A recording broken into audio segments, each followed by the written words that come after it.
Ass.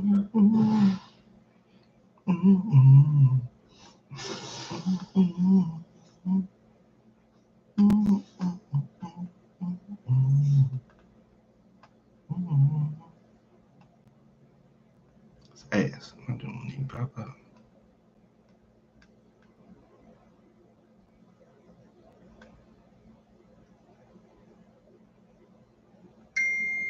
This thing called me. He called me old, old friend. I knows for about a year.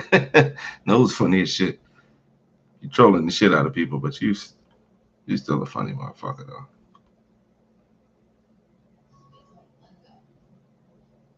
You do push the lines though. I ain't gonna lie. Knows you be pushing the lines, bro. Something not too much. Mm.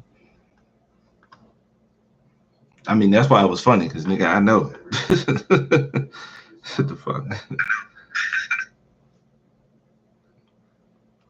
Like I don't know why I laughed.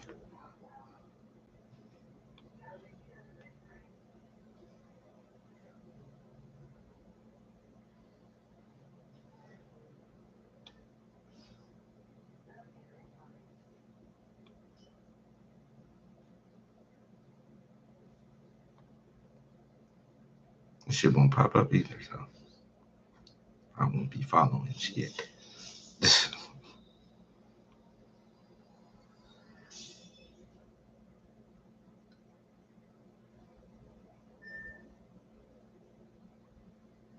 I clicked the link. That shit don't even go to two. Not even the app. Hold up, man. Let me try something else, bro. Here, wow. Damn, man, this car. Where is it on this? Hell yeah. Damn, this shit robust.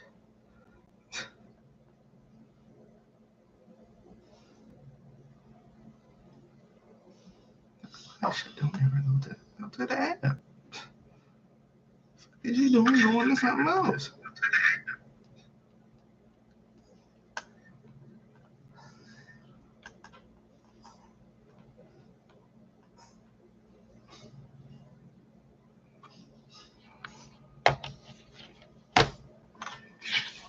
All right, greens all. Let me see. Is the camera that right? I'm looking instead of looking up at the shit. I'm trash. Greens all. Welcome back to another episode of What the Fuck is a reborG podcast. I'm reborG. We in the building. Righteous hydration in the house. I still gotta drink that Jack and Coke shit. We gotta get rid of it somehow. So luckily it's just a 6-pack, so it'll at least be gone by my birthday. I ain't never kept soda that long. Is that gonna go flat? Cause it's damn near flat already. Which is so authentic. It tastes like when them ice cubes start to melt in your shit. Being the Jack and Coke drinkers, I don't know, people.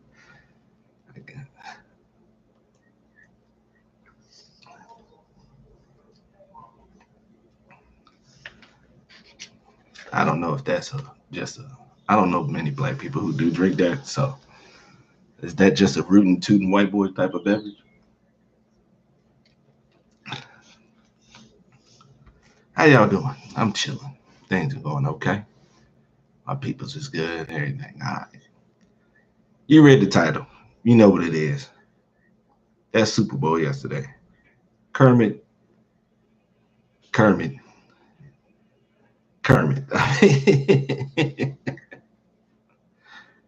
I really don't. It is really what else? What other explanation do you need? I mean, let's be honest. At this point, if you watch football in at least the last 2 years, in the last two, it's him, yo. Him and Andy. One of the most. I ain't even gonna lie, man. That's a formidable tandem right there.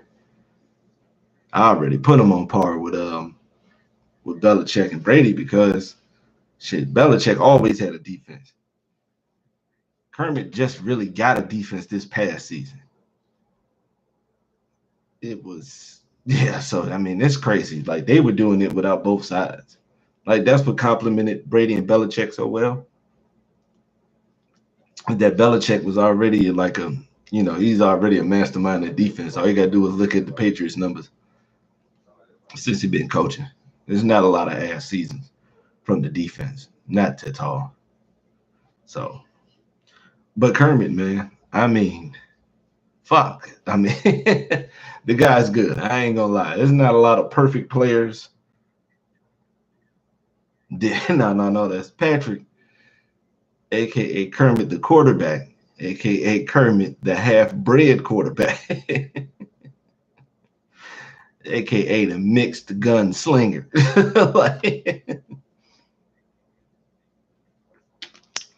like that dude. I ain't gonna lie. I've been watching football with the memory I have today. I can remember all the way back to 5 years old. I have memories of seeing like Bo Jackson before it was all done, and what was his name, Sterling Sharp and stuff like that before he got hurt. Like, I know why Tim Brown is considered nice. Like him and Herman Moore and like Mark Clayton and all them. So I seen my fair share of quarterbacks. And I seen Smiley, John Elway. I seen him. He was probably one of the best game finishers. Like he was cold blooded. If he got that ball for the last drive, you probably was gonna lose, bro. I got to see Montana. Like it was late in the 49er years, but he was still good. Because you gotta remember they won the Super Bowl in '89 and they were still competing after that. So that Tecmo Bowl squad was nice. So I saw Joe Montana, and what his thing was, you had to play perfect football the whole fucking game. Even if he does make a mistake, he could turn that shit right back around, man. And it just to be crazy. He was so smooth with the shit. Steve Young, an athletic white boy who had a cannon for a left arm, and I ain't even gonna lie to you, he ran like a nigga. Steve Young used to get out there and break, bro. I seen him. Jim Kelly, Iron Man. I seen Jim Kelly get knocked out, taken off the field, and coming back the next drive. Jim Kelly was a warrior, throwing for 4,000 in 1991 and shit like that. I seen Marino. Probably throws the prettiest pass I've damn near ever seen. And probably got a faster release than damn near every quarterback in the league now. You gotta like watch Marino highlights. You can hit a ball, like you can hit a leather from the ball, like come off his finger. Like that. You can hear that shit. I seen him. Warren Moon, who had another cannon for an arm, who got railroaded. I'm getting ready to go through black quarterbacks. So yeah, this is gonna be a common theme. Doug Williams, smooth passer back there with the footwork and all that stuff. Randall Cunningham, the league didn't know what to do with him. He was a star then. He'd be a superstar now. The game is catered to the way he plays. Most of the black quarterbacks in the 90s, this is their thing. The way they're playing now. Steve McNair, who I thought was the quintessential perfect quarterback, black quarterback. He could run when he needed to. He had a cannon for an arm. He can kill you with the underneath shit all day. Whatever you gave him, he was gonna take advantage of it. Steve McNair was a winner amongst everything.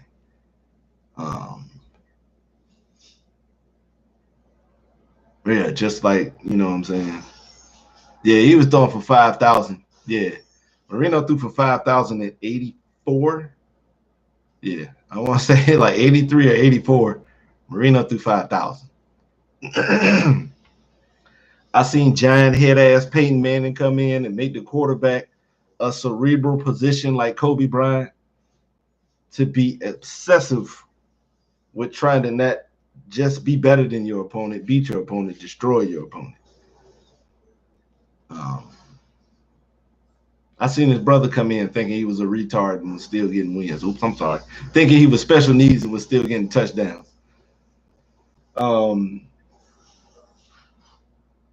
Who else was nice around? Mark Brunell, who took a team to the conference championship. Mark Brunell was a winner. Check it. Mark Brunell is a pure damn winner. Um, fuck it. Brett Favre, that piece of garbage. On that football field, he was fucking amazing. Now, it kind of got bad as he got older because he was a little punch drunk on them painkillers and hits, and all that beer kind of fucked him up. Fuck him now. Brady just developing as a quarterback because, like, them first 2 or 3 Super Bowls, he really wasn't the reason for real. Let's be honest. I mean, he played his role, but Vinatieri and the defense was kind of holding Cuz up. Not saying he was ass or nothing like that, but you need all 3 of them to be on point for him at that time. That's why those games were so close. Um,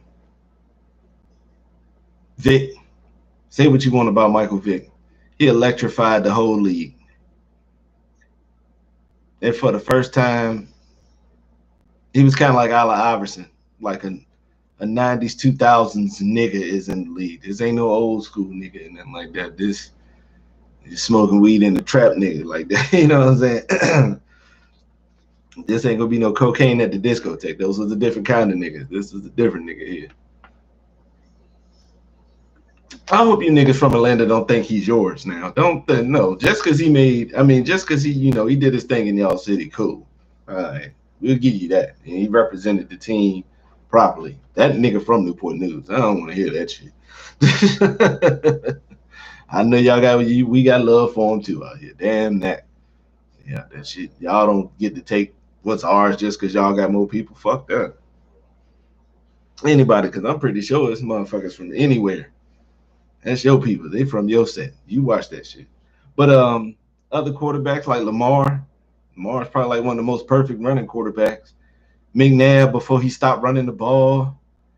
Like, damn, been some good ass quarterbacks. Aaron Rodgers with his ball placement and the chemistry he could get with receivers and stuff like that. That's another one. Drew Brees. Yeah, Drew. And the fucked up part about all these quarterbacks I just named. Kermit do all that shit. The motherfucker get hurt. He come back and play. He got one of the strongest arms I've ever seen. He throws the ball accurately at all different types of angles. He's one of the few quarterbacks that I seen throw a biscuit and you don't even worry about it. Usually I'm like, man, I don't want to see none up there. Don't throw no fucking interceptions. The games is still intact if he throws a pick or two. Like, this shit is just crazy. In the fourth quarter, you better not give him the ball last. You better not. San Francisco tried their damnedest. Philly tried their damnedest. And all you fucking goofies out there talking about, oh, the NFL just doing that because they want Taylor Swift to shine. You know he done won Super Bowls already, right? You know he done been in the game. Like, what? He's only missed 1 Super Bowl in the last 5 years. And Taylor Swift ain't got nothing to do with Kansas City going to the bowl. Kermit the fucking quarterback, man. Shit. And Andy Reid. Come on now. I've seen Andy Reid get yards out of the most nobody, man. It's sometimes it don't even be like great seasons. This dude started the whole year wide receiver. He ain't got no more than 700 yards. What y'all expect out of a third wide receiver, but he started the whole fucking year on the outside. He'll have 700 yards and 5 touchdowns, but he'll fuck around and have a 150-yard game in the playoffs. That's the type of shit Andy Reid does. So when you do that and put him with a quarterback who isn't going to let the media dictate his game like McNabb, he's going to read the playbook, not like other quarterbacks. He's going to read the playbook. He's going to study. He encompasses all of it. The psychopathic studying of the game like Peyton Manning, the will to win and the confidence like Brady. If you see on YouTube, it's a clip with Belichick and Brady are talking about Ed Reed, and Belichick just telling them like, yo, you got to be on point, do this, that. It's Ed Reed. I don't want him to be turning our game. And by the end of the video, Brady's like, yeah, I know who he is, but shit, I'm nice too. But you know what I'm saying? Like, you got to have that type of confidence in you. He encompasses it all. A warrior like them 70s quarterbacks. Changing the game like the 80s quarterbacks. bringing quarterbacks of all fields to popularity in the 90s. To not only that they've been the superstar the whole time. So it's hard to find another face of the league, especially with the way he be winning, man. I thought it was gonna be a little battle between him, Lamar. This was maybe about 2-3 years ago. Yeah, this is maybe about 2-3 years ago. After he went to the first Super Bowl, I was like, yeah, Lamar and Andrew Luck was still playing, so I'm thinking Andrew Luck gonna be a part of that. Deshaun, like even though he beat Deshaun, that was a bad loss for Deshaun. He still looked good. Shit, my offense put up 30 points and we lose the game. That's the defense fault. I don't give a fuck what nobody say. Because you know the sides don't like to get blamed. But you got to nip that shit in the bud as soon as you get there. If you fuck up, accept what it is and do better. You can't have that shit on the team where you can't acknowledge your mistakes. What? Shit, we human beings. That's what the fuck we supposed to do. Now, I'm not going to be an asshole about it. You missed that block, yo. You got to get that next time. You missed that block again. Hey, we need that block. You know what I'm saying? Third time. Hey, I'm going to be dead ass with you. You're going to be looking for somebody else if you can't make this block, yo. Like, I'm not playing that shit. And that's what he expects. That's that Kermit shit. You seen they change the line damn near every year. Ask for too much money if you want to. Be mediocre if you want to. You will be replaced. I guarantee you one of them tackles going to get replaced. And they just won a Super Bowl. You think they getting ready to play another season without a good-ass wide receiver? With the way the cap is now, Andy Reid said, let's go. Shit. We doing it with anybody. It's crazy. There's so much turnover in the offense. Remember when you thought Clyde Edwards-Helaire was going to be the running back of the future for the Chiefs because it fits Andy Reid's offense? He missed 1 year, and he is done. Pacheco has taken over. And for those of you who say, mostly the homie Nate in the Discord, how did he get passed over Nate? He never went over 1,000 yards in college. All right, I don't even think he went over 800, okay?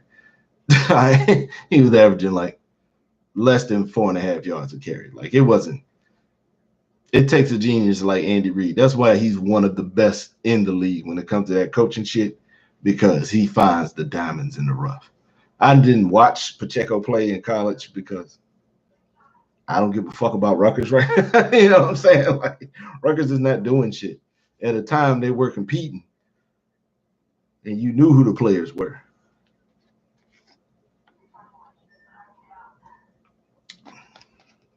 But they did that shit again. You know what the fucked up part is? I feel bad for everybody who got to lose to them because they played great games. Both times they played, San Francisco played them. Now, Kyle Shanahan should have ran the ball a little more the first time he lost to him. And this time he said he going to get 30 carries. And he probably did because they were running the ball a lot. But you can't make one mistake with this dude. They lagged off Mecole Hardman, who had flamed out for the Jets earlier in the year. Flamed out, cut the nigga. Oh man, you ain't who we think we was. We thought we had a Tyreek. Just to let y'all know, everybody ain't like Tyreek. Kind of makes you know, he separates himself from the others. Cut him. They picked him up. He didn't do a whole lot. But guess who caught the game-winning touchdown? And you heard what he said. I had to make sure I catch the ball. Not like around here be dropping that shit. Y'all must don't know Andy Reid. Andy Reid will get rid of you if you have a good year. You can be replaced. When it comes to that offense, you can get gone. The defense is starting to get like that too. You see how quick they got rid of Honey Badger? And you see how good Snead and McDuffie and Reed is now? Like, they're a unit now in that secondary. San Francisco could have scored more points, but if this was last year's Kansas City team, they probably would have beaten them. But with the way Spag revamped that defense, man, shit. And you ain't beating Spag with no quarterback who ain't got no real wheels. Purdy can run, but he ain't got no real wheels. Nah. Nah. So that means, goddamn. Man, we got to maybe the Bengals will get their line together. Jamar Chase shit look good in them commercials. Detroit went to the conference championship. I had Spag as a top 5 defensive coordinator after he beat Brady, because he was beating Brady when Brady was putting up stupid ass numbers. Like Brady was putting up some dumb ass numbers. Brady threw 50 touchdowns that year. I wanted to did was 50 or 40. He did a lot. It was not a lot of scoring in that game. And he only fucked up that one time that he let Randy Moss get that touchdown. But fucking Eli went out there. Yo, man.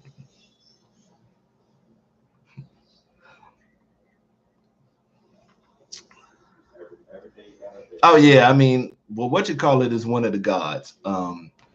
Chuck Noll from the Steelers in the 70s. He's one of the godfathers of the defensive jump. He's beyond the ranking. Tom Landry for the Cowboys in the 70s. Also, very good defensive coordinator. John Madden coached defense very well. Don Shula, racist fuck, but he's a great coach. Bill Parcells, another godfather in the game.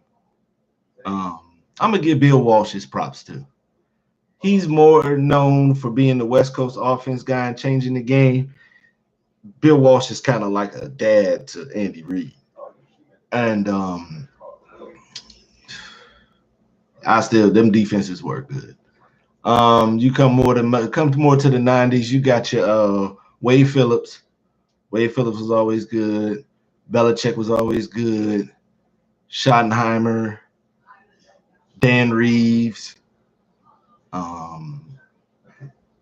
Marvin Lewis. Yeah, Marvin Lewis was nice. Marvin Lewis was the one that orchestrated that Ravens defense that won the first Super Bowl against the Giants with Kerry Collins. Yeah, he orchestrated that shit. That wasn't no fun at all. The old nigga at Baltimore, Dick LeBeau. Dick LeBeau was good. Damn, it was one at Tennessee. I don't want to give it to the Fish. It might have been Fisher. I give it to the Fish. Jeff Fisher's a good defensive coordinator. Yeah. Tony Dungy. Because Tony Dungy made his bones. That's how he became a head coach. He's the defensive guy. Lovie Smith. Lovie Smith is an all-time defensive coordinator. Lovie Smith. He orchestrated some nice ass shit over there in Chicago. Yeah, when he had Peanut and Mike Brown at safety, Briggs and Urlacher, that fuck, Tank Johnson, the big, what was it, Sam Adams, the big fat motherfucker. Yeah, that was a good defense. That's how Rex Grossman ended up in the Super Bowl. Because there's some mediocre quarterbacks who can make it there. You get a shot. I guess the football guys will bless everybody with at least one shit. He gave Eli 2. If I'm gonna tell you this right now, I paint this scenario for you. 1 minute and 33 seconds left. You got 2 timeouts. You on your own 30. I'll make it easy for you. You on your own. I mean, you're on their 40. $1:33 left. 2 timeouts. If I tell you to go through quarterbacks, I don't know how many you would start going through quarterbacks that you didn't even see before you say Eli. And that's no disrespect to Eli, because it ain't like he was great. But hey, man, he won them shits. He might be on the lowest level of the ones that won. Nah, hell no. Trent Dilfer. Boy, I'm telling y'all right now, if you think, let me see, who's the quarterback y'all think that got carried by the defense? I guess Brock Purdy. Jimmy G, all them San Francisco teams was getting carried by, I guess. Trent Dilfer was worse than them. Brad Johnson, but Brad Johnson was decent. Brad Johnson had some decent times in Minnesota. The only reason he got benched is because he either got hurt or it was either he got hurt or he got benched because he couldn't throw the long ball because he was underthrowing Randy Moss, and Dennis Green couldn't take it no more. So he put Cunningham in there because Cunningham had a cannon. He was good with the Commanders back when they were the Redskins. He had a decent run till he got hurt. So Brad Johnson, he's more. I don't know why people keep getting offended by game managers. Game managers win Super Bowls too. Bob Greasy, Lynn Dahl. That's all that was winning it in the beginning. A real quarterback ain't could show up till Roger Staubach. I give you that. Roger Staubach is somebody I could put from back in the day in there now, and he could put some sauce on. Yeah. Terry Bradshaw was a okay quarterback. I'm sorry. The rest of the team is in the Hall of Fame. Not him and a wide receiver, not him and an offensive tackle, not him and a center, not him and a tight end. The offense is in the Hall of Fame. Shit. Yeah, it really didn't change to the 80s. It was Montana showed people a whole new light. Oh, AP had this current Dolphins squad. They probably still would have lost because it was so many injuries on that defense, man. But they would have went down swinging. I can tell you that right now. You give Tyreek Hill, Waddle, Etienne, Mostert, I forgot the name of the tight end, Robbie. You give him all that speed, 30 with ease. I'm telling you that right now. Because you got to remember, if you was around then, Mark Duper and Mark Clayton ain't played the rest of their careers out with Marino. They was gone by 94, 95. Marino came back after Achilles tear and still gave your ass 4,000 yards. Yeah, he liked that. Up until Kermit, he was probably up there. He's still top 5 most talented quarterbacks I've seen. Yeah. I don't see him.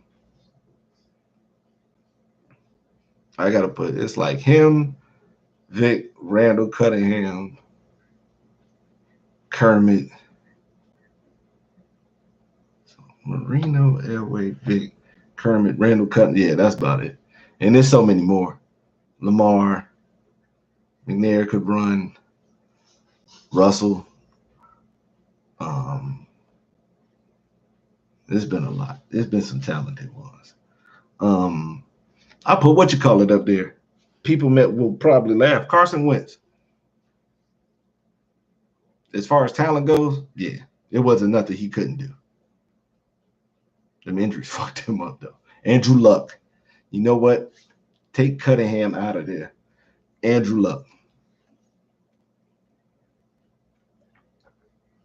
When it comes to watching a quarterback's whole process, yeah, he's one of my favorites. Andrew Luck could do everything. Even carry an ass team. There's some teams I wish he was on. I wish they would have blocked for him. That's a whole nother. That's why Kermit's reign has been so fucking easy. That's part of the shit right there. It always falls perfectly into place, man. I'm not saying it's scripted because any of you fools say that shit. Shut the fuck up. The most talented person that ever played that position is doing that shit. Just like LeBron. LeBron is the most talented small forward we have ever seen. It's just everything. He can do everything. You want height?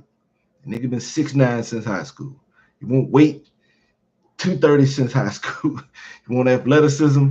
I've clearly seen that nigga head floating over the rim. Scruff, he looked like a WWE wrestler out there on the court. When he came out there with the heat, who is this big motherfucker here?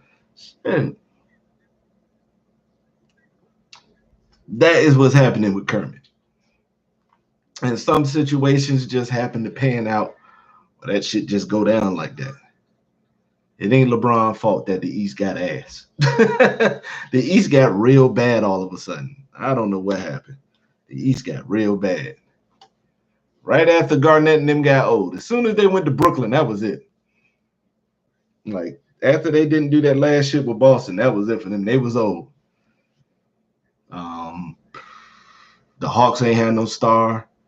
Joe Johnson's a bucket, but don't sit here and try to act like he was a superstar. I got all the respect in the game for him. What's the name of the nigga? Toronto. The only team we thought was close was the Pacers. And once they beat them, it was like, yeah, they ain't gonna stop them. So Kermit, Andrew Luck, quit. Fuck this shit. Phillip Rivers, too old. It was perfect timing, man. Joe Burrow, no line. Baltimore, identity crisis. Like, God damn, what the fuck? Why are y'all not running the ball? Holy shit. It's not that hard. You can run the ball on Kansas City. Christian McCaffrey just had a very good game last night. But the only problem is you can't stop doing that shit, because once you get the passing and you get the incomplete passing, that defense start to suffocate you. Or if you get a loss of like it's 2nd and 13 now, then man, they put you in fucked up situations. That's Spag, man. Spag. That's why he up there like that. Dennison. I ain't even gonna lie.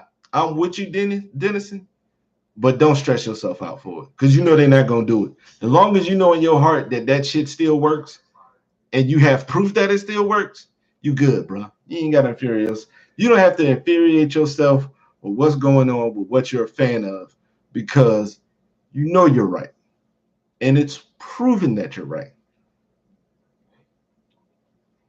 Not just back in the day, not just now, in the future. Superstar quarterbacks change things, man. You got to have them. And for the fucked up part is, this shit got to be just as special as all the other shit. You have to be mentally prepared for the shit. That's quarterback shit is not for the faint of heart, my nigga. That and corner, you got, just like I was telling people the other day, you got to be a special breed to want to be a corner. You got to be a special breed to want to be the quarterback of a team. Good God, boy. That shit like fighters. Take a special person inside to get kicked in the face and not fall down. That shit is crazy. Boxers, they're willingly going in there. And trust me, unless you're Floyd Mayweather, which most people are, you're gonna get hit. So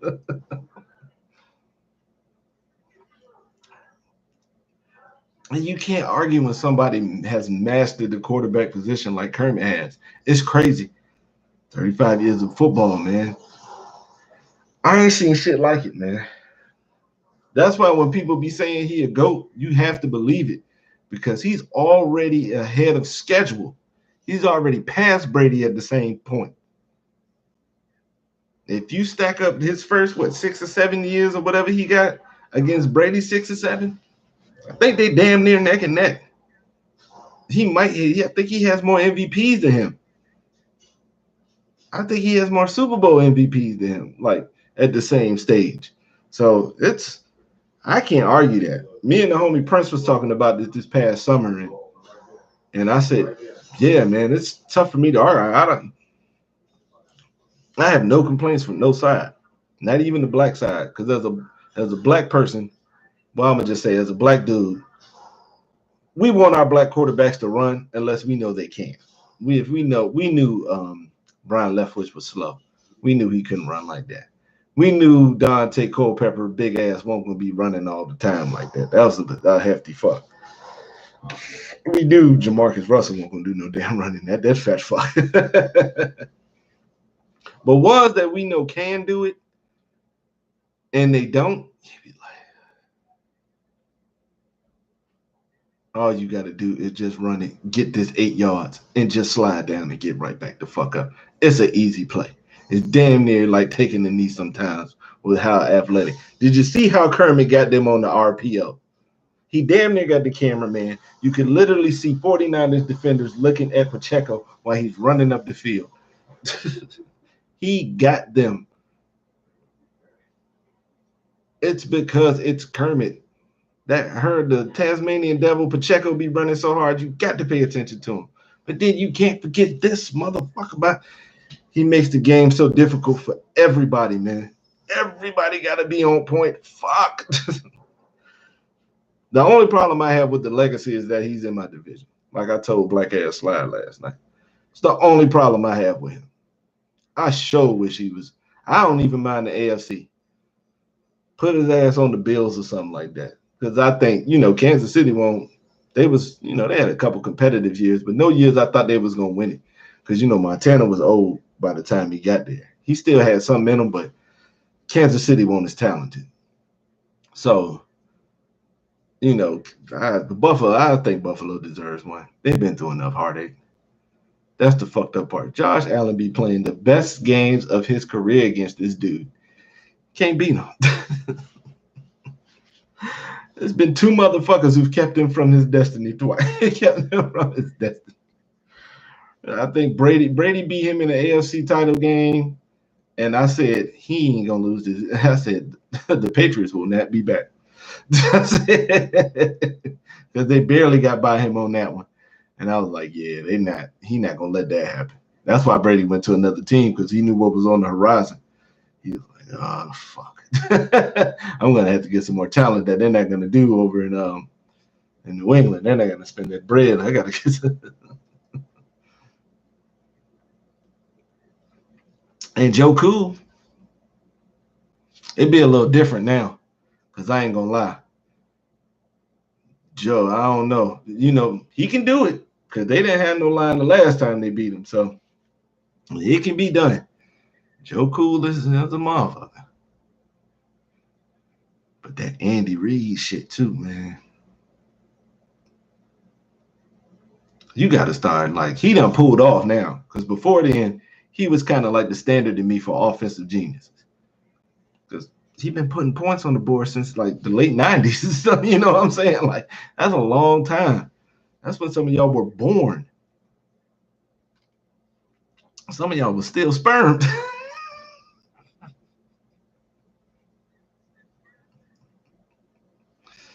Oh shit, a specimen.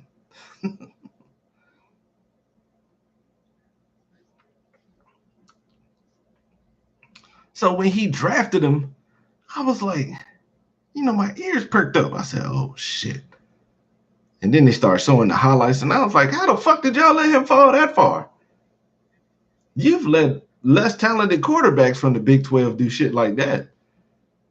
I'll be honest with you. No offense to the dude, and I know it wouldn't offend him at all, because he is a very rich man. There was nothing special about Sam Bradford. Not a goddamn thing. I'm sorry. Nothing special about him at all. And that's no disrespect to him as a person. I know that big tooth motherfucker is enjoying his life right now, because he got the bag. So trust me, he ain't worried about none of this shit I'm talking about. But that motherfucker was not special. Shit, I even give it to a quarterback I got respect for. Baker. Y'all think Baker's special because he went to the play? Y'all better stop, man. Y'all better check Godwin's numbers. You better check Mike Evans' numbers. You got to remember, this is the same line. This is most of the people that block for Brady. What the fuck are y'all talking about? Not saying he has, but come on now. A little push there, if you will. All right.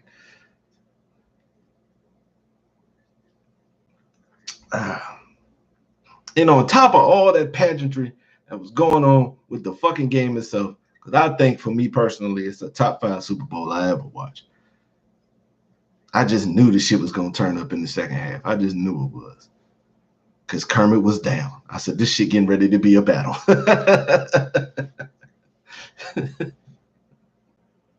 I said San Francisco better have the ball last because this is what this shit is looking like right now. On top of all that, Usher came out and performed like a motherfucker. I wish y'all would sit up here and lie and talk about y'all ain't fuck with that. Shut y'all lying asses up. He put on a wonderful performance with a bunch of slow jams at that. That was crazy. He put on a show. This nigga was foot sliding all over the place. Did 200 Michael Jackson spins. Nigga did the Marvin Gaye move. He was doing, the nigga was roller skating. He almost fucked up when he rolled under will.i.am, but he still was able to complete it and shit like that. I won't even mad. I don't know if anybody else caught it. Alicia Keys on that first note, but that some people wanted to say, oh, yeah, that's I caught that shit. I don't know if anybody else did, but yeah, I caught you. He definitely cracked on that shit. But she was looking good. I knew Usher was gonna touch her ass, that motherfucker. Yeah, but that's Usher. Now you put the joint out there, that's what's gonna happen. He ain't gonna lie to you. All the guests was cool. Fuck was Jermaine Dupri wearing? will.i.am's helmet look. Tron was a long time ago, and that movie was a failure. Let it go.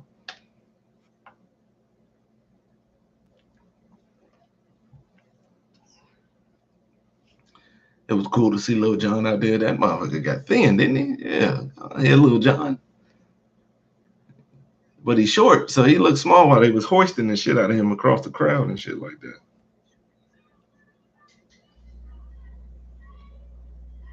So what was the other shit? Who else was out there? Her. That was my favorite part. Yeah, her. She was good.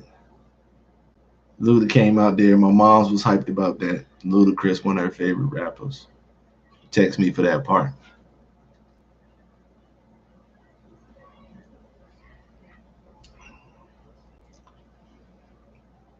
So yeah, good performance.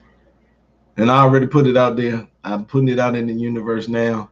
Next year the Super Bowl is in New Orleans. We want Lil Wayne. That's who we want. Jay-Z. The Super Bowl next year is in New Orleans. I don't give a if you want to do it as a hot boy reunion. I don't give a fuck. I don't give a fuck if it's just Wayne by itself. Just have Wayne do the halftime performance next year. Think he's popular enough. Okay, let's go ahead. Make that happen. I'll enjoy that.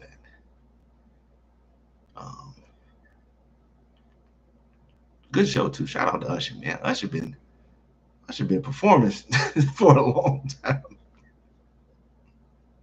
Usher been performing some of y'all for y'all whole lives. Usher been on the charts your whole life. Check the numbers. Go ahead to his Wikipedia page. Hits from the time that you was born up to now. Legend, nigga. All right. What up, Tab? Like I said, Usher. Legend, nigga. Plain and simple. If that's your R&B goat, you won't hear a word from me. I can't argue with it all. Matter of fact, A701 is one of my favorite R&B albums of all time. I know Confessions got more sales and it was bigger, but I still like A701 more.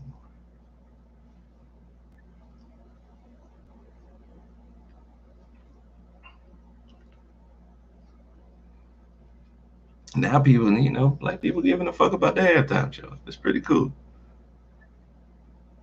Well, Tab, you in that age range where you definitely, that nigga he has been a part of your existence, Tab.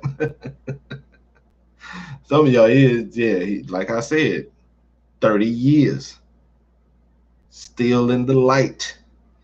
That is tough to do in that industry. I don't give a fuck if it's movies, music, video, any of that shit. You get 30-year run, boy. That's crazy. Most, if not damn near all, don't get that much. 30 years of popularity, real popularity. I don't know the square. Fuck that one. Charlie Wilson. Ooh. Damn, what your parents like 55, 60 years old? They definitely in that range. Definitely in the 55, 60 range for the Gap Band. That nigga said Charlie Wilson. Do you even know Charlie Wilson from his time in the Gap Band, or you just know Uncle Charlie?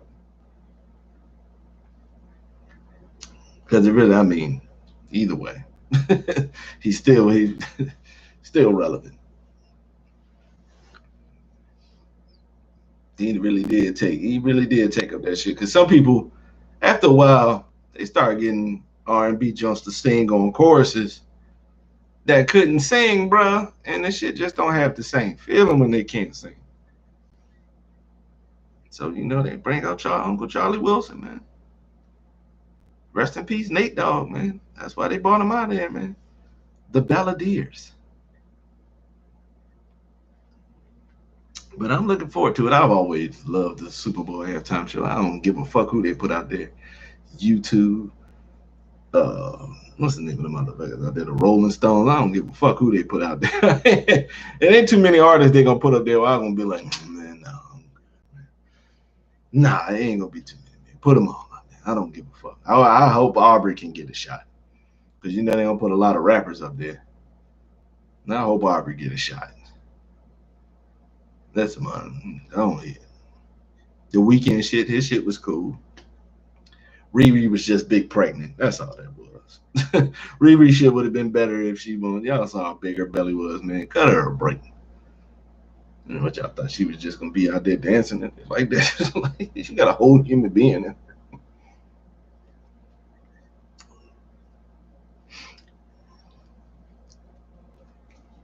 Was it enjoyable? Very enjoyable. And I want to say, ain't NBA All-Star this weekend? Yeah. Yeah, Tab, but that's Tab. I need you to go back and look at the list of Super Bowl halftime performers. Not a lot of rappers. Okay, you was around your grandparents, so yeah, you do. Yeah, you're aware of the Gap Band. Yeah. Yeah, that's around their time. Yeah, but All-Star Weekend, I want to say it this weekend. Let's see if we can get at least one memorable moment. Maybe it'll come from the three-point contest. I ain't gonna lie. Ooh. That shit worse than the Pro Bowl. That shit up there with the Pro Bowl. I ain't watched the Pro Bowl in years. I'm still holding on to All-Star Weekend, boy. It's rough. Well, the thing with the dunk contest is, and no offense to him, because he kind of did change the game. When LeBron said he won't doing it, when LeBron never did it, it just stopped. Because most of the stars were like, for a majority of it, winners are losers. Sometimes that was like a catapult. Like Kobe won't start in rookie year. So he joined the dunk contest to show what he could do. And, went out there and showed the fuck out, Had Brandy up there thotting with a scorecard again. Be rocking.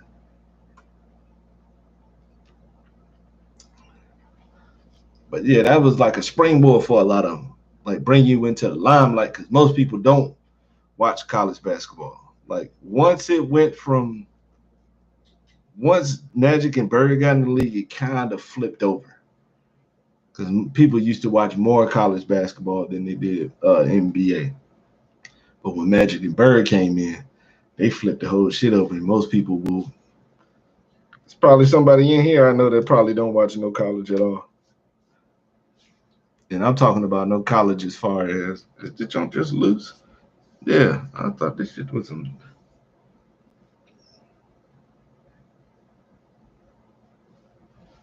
That shit is broke. Man, pull the whole thing off, man. I got an attitude now. Yeah, looking like a ghetto quail, man. Fuck this damn thing. But yeah, that's how a lot of them did springboard into the jump because most of the jumps that became stars, it used to be like at least a star per. Be like a star per dunk contest. We get them. So, yeah, that shit done. YouTube kind of helped too. Because when you got YouTube channel dedicated to people trying the most egregious dunks that they could possibly do, it's tough to have somebody in the NBA just go out there and do that shit. Because, you know,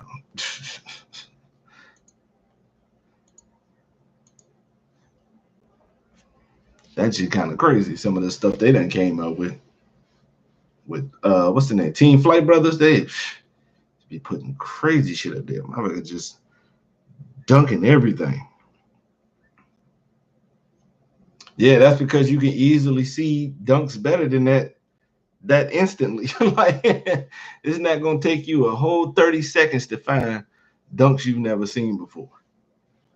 And the crazy part is we starting to see people do the shits in games. They haven't hit college yet, but I've definitely seen a couple dudes hit them with the between the legs in high school.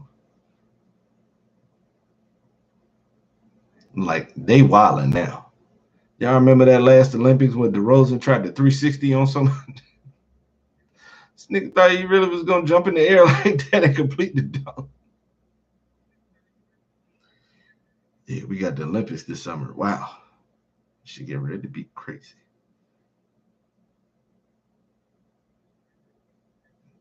And the USA mad about how that world championship went this past summer. Oh yeah. Little Wardell and LeBron and KD and them gonna be out there then. Yeah. They gonna do that shit like Kobe and them taught them, you know. They taught Kobe some shit too. If you saw the documentary, that was a pretty good one. It's a couple hoopers in here. Y'all gotta get on your documentary game, man, for real. Because I was talking, I'm not gonna say I hate to air him out like this, because he don't like to get pointed out like this. But hey, man, you got to deal with this shit. BK, yeah, BK done missed a couple of documentaries. Real hoopers be watching, man. He ain't seen gunning for that #1 spot. If you a hooper in the 2000s plus era, man, yeah, you gotta watch that. That was just the future of basketball. Even though, you know what I'm saying, most of them dudes didn't become like super duper stars. It just lets you know like where the high school game was going and why it's the way it is now. It's kind of the blue. Then, you know, that was probably like stage 2. LeBron was the first blueprint because they would put high school games on back in the day, but it was just one. Like people keep loading up that Jordan Suns game that he went to. That was part of the reason everybody was there. The other part is he was playing against Eric Gordon, who was a top 5 recruit at the time. And Eric Gordon fucked him up. So like that was the type of game you get. You would get about 2 or 3, but now they'll dedicate a whole day to it. Like the access to watch a high school game now is crazy. Like some of the stuff you would have to wait till after it happened to catch a highlight, and then maybe 2 weeks after that they give you the full game. Nah, they got the whole John up there. Like you can stream the Jordan game now. What? I wonder if they're gonna do that for McDonald's this year. I mean, if they do, sauce. If they don't, I'll still find a way to watch it. Trust me. This is what must be done. It's a part of a ritual. You know, some rituals I have, you know, if you don't, you might want to get you one. Got to watch the McDonald's game and the Army All-American game. I don't work the day after the Super Bowl. I got that from my pops. I used to think that shit was just so cool. Even though he didn't get like drunk and won't go into sleep late and no shit like that. He just won't go into work the day after the Super Bowl. I always thought that was cool. So I do that. Always take drafts off. I mean, I'll work that day, but I'm not working while it's going on. It ain't no way.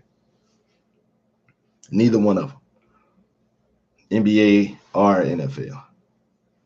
Who gives a fuck about the MLB draft? I have to remember that shit. Did y'all see the new Mexican prospect that's out there? Ichiro Cano Hernandez. Same thing with what you call it. Now NHL, I try to keep up with that one. I might not catch that live, but I'll watch that night. Depending on what type of prospects they got in there. Once I start hearing the once in a generation shit, then I'll take a look. Oh shit, he nice. Oh shit, let me see. All right. If y'all say so. Because I'm not there to believe it. I want to see it and find out my damn self. There's been a couple of them that want all that damn good. So now we can focus back on basketball. So everybody can start asking questions like, what are the T-Wolves doing? Somebody said the Clippers was ass. That's why you can't make those brash predictions and stuff like that at the beginning of the, like, they were saying what's wrong with the team. They don't even let the month finish out. I'm going to be honest. They play 82 games. Get your shit together by January and you should be fine. You ain't going 82 and 0. Shit. 73 and 9 don't even guarantee you a championship. Ain't nobody doing that shit no more. That with the way scoring going out there. Because it could be any game. You fuck around and let somebody get hot. They'll cook your ass nowadays.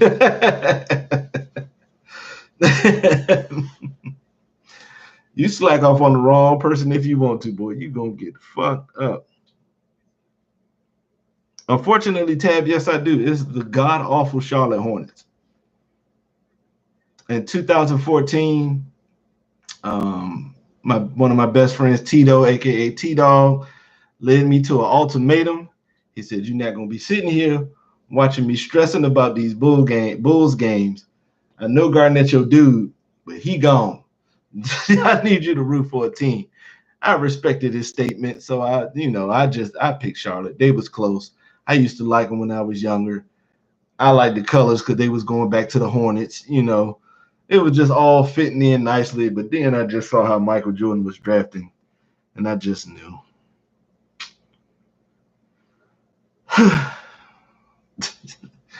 Boy, it was ass, boy. I'm telling you, ain't nothing worse. That shit just blocking the box and everything. This shit ass. It's been nothing worse. Now, of course, I like some of the players that have come down there. I fucked with Gerald Wallace. I like Stack. I mean, with all the comment section, all the shit that people say about Stack was nice. I don't give a fuck what nobody say. He averaging 25 to 28 in this league right now. I cannot lie. Stack was cool. What's the name of that shit? Al Jefferson. I fucked with Al Jefferson. Kimba. I like Kimba. Jordan don't know what the fuck he doing. Not on that side of the game. Nobody's crazy like you. I've told people before. Look at one of them documentaries or look at people telling stories about Jordan. Could you picture yourself doing that to somebody?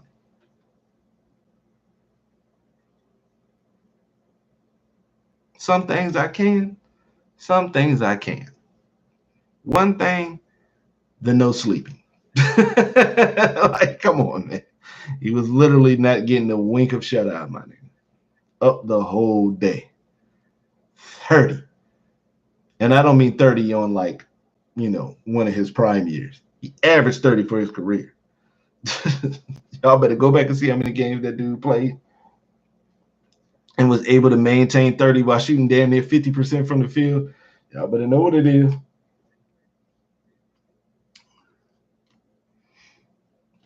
I couldn't picture myself doing all that shit either. Fucking psychopath. That's just all there is to it. Not everybody's built like you. Not everybody's built to do that type of shit. We've only found one, and his name is Kobe. That's it. That's all we've gotten out of all these years. But yeah, he didn't know what he was doing, unfortunately. Like when Steve Clifford was there a few years ago, it was cool. But once they fired him and was trying to do the rebuild, I'm sorry, man. They just keep drafting the same players every fucking time. Every time. They just keep drafting the same players. LaMelo is the only wrinkle I've ever seen. They can draft point guards over there. I give them that, dude. Kimba and LaMelo, I give them that. You can draft for point guards. Do I think they need key pieces better? I think they need it all. Y'all maybe y'all haven't been in like the Discord when I've had this run before, but I say get rid of everything. Fuck the owner, fuck GM, vice president, president, cheerleading coach, the nigga who run the nachos, the bitches who shoot the shirt cannons, the dance teams, even the little kids. If it's a little kid dance team for the Charlotte Hornets, fire him too. I don't want nothing left but the colors of the uniform and the logo. That's it. Burn this motherfucker to the ground. I really wouldn't even be mad if they just moved them motherfuckers to Vegas and just changed the other team. If the Charlotte Hornets didn't even exist no more, I wouldn't even have no problem with it because I can't even cap. I made this decision in 2014. The rest of the teams I've been with for damn near, like, for you know what I'm saying? Like at 5 years old, I was a Miami Hurricane football fan, a Duke basketball fan. What's the name of the mud niggas? The Raider fan. And that was it. Rebuild the whole franchise. I don't think the fan base deserves it. Let's be honest. As much basketball comes out of North Carolina, great basketball players, one of the GOATs. They just have great. It's still a football state. Rootin' tootin' ass white boys who want to watch football. And the fact that they can't be consistently good at that hurts North Carolina to the core. They can't take it.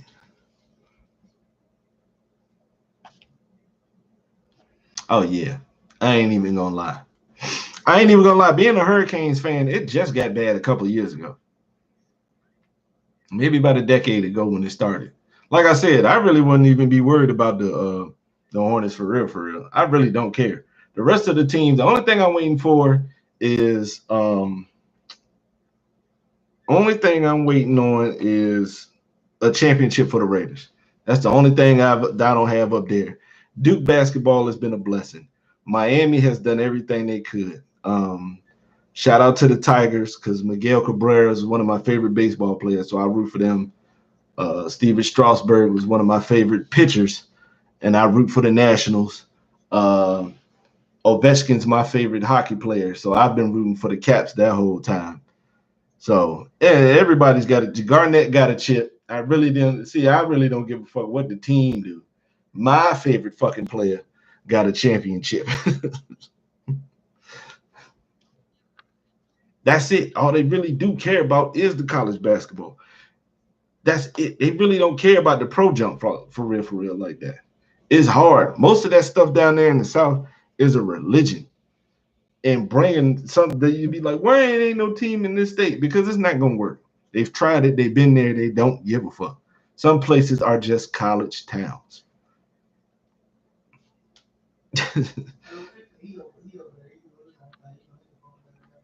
Virginia don't give a fuck. If you give it to us, we'll fuck with it if you put it in the right place. Virginia don't support the Cavaliers out of the Hokies as much as they used to. One, they ass. Two, they far, man. It's at least a 3-hour drive to both of them, man. Shit. Watching 3 hours to watch no ass football. I'm not even watching that on TV. Especially if you ain't my favorite. They don't recruit from the area no more. Like both teams used to recruit from this area because this is fertile ground for athletes. They don't even do that shit no more. But I know with every sport we would get in here, because I've heard that the Wizards are supposed to be moving to Northern Virginia. So, I mean, if it's Northern Virginia, I really don't give a fuck because it's really still just DC. Northern Virginia ain't nothing but DC anyway. That's why they attach themselves to that DMV shit. This is 757. We Virginia. This ain't no Maryland and no DC shit here. It's Virginia. The motherfuckers in Northern Virginia looking for an identity. That's on them. No offense.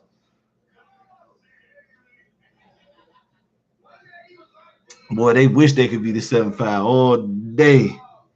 Oh, so they just both moving to Northern. I'm gonna try. If Ovechkin's playing next year, I'm gonna try to catch a game for sure. Been watching hockey for too long. I'm gonna go ahead and catch these games now.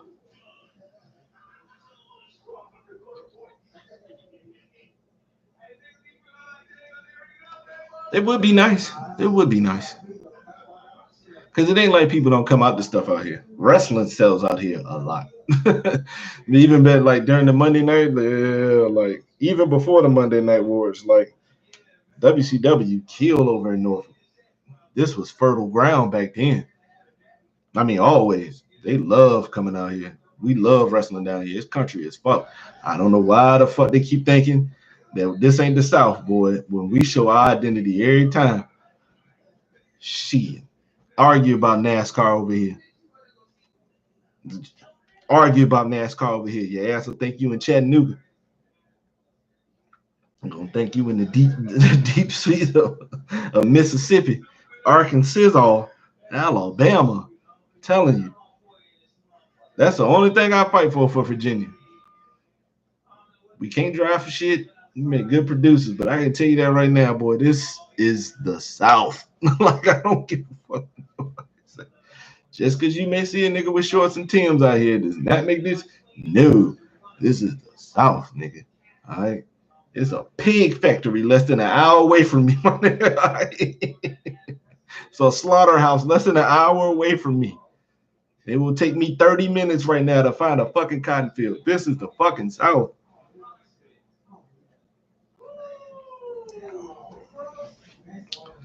So I think the team would be cool over here for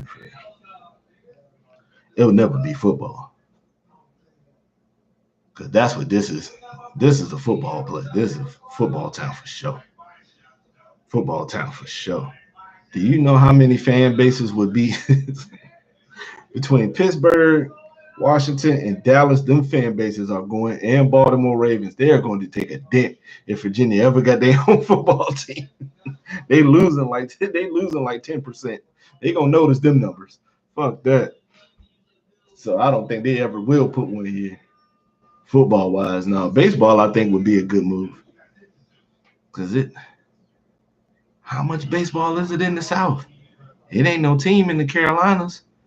Miami, they got Miami and Tampa Bay, Atlanta. That's it.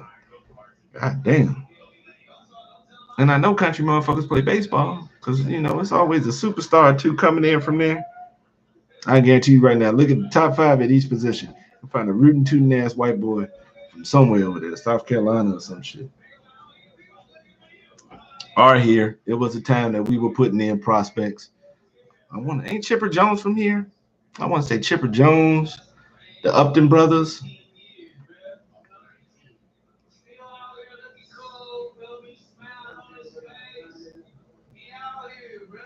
A baseball team? Dante, are you going? No, Dante, you would go to that.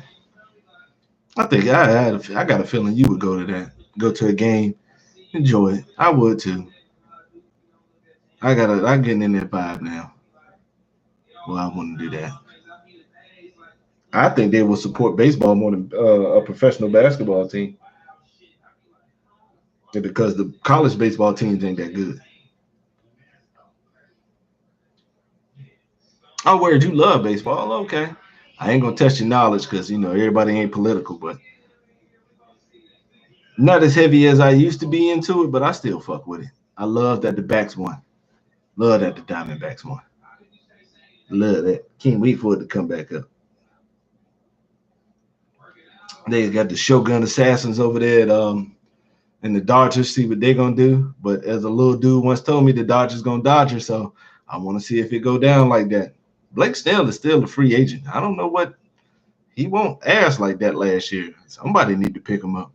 I know it ain't gonna be them sorry ass Tigers. Oh man, I need I need Mike Trout to get the fuck up out of there too, because the Angels don't know what the fuck they do. Y'all fumbled the bag.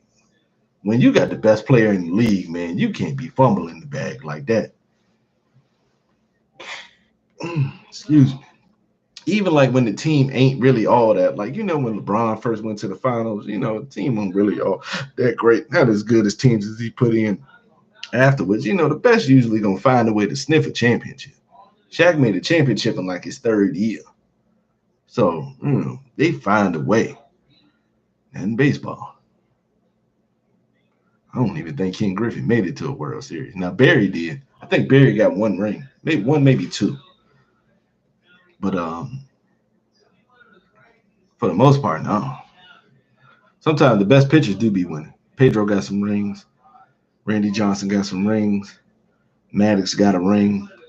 That's how important pitching is. Proper pitching can get you that dub. Seen the Nationals with Strasburg and them, him and Shazer. Shazer's a crazy fuck boy. Yo, that motherfucker crazy. He don't give a fuck. But yeah, that's what's up, dog. You love baseball. Baseball. You got to see who they got supposed to be next. Because, every 5 years, you got to check, see who's going to be next out there. Who's going to be next out there. So outside of All-Star Weekend, yeah, it ain't nothing till next month.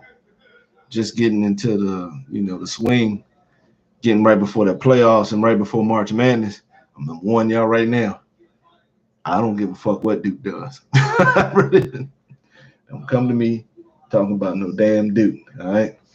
I don't want to hear that shit. All right? Don't care.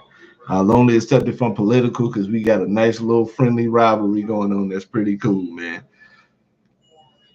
We both respect the fuck out of each other's team, but it's still a rival, man. Like, he respect Duke, but I know he smiled like shit when Coach K lost his last game.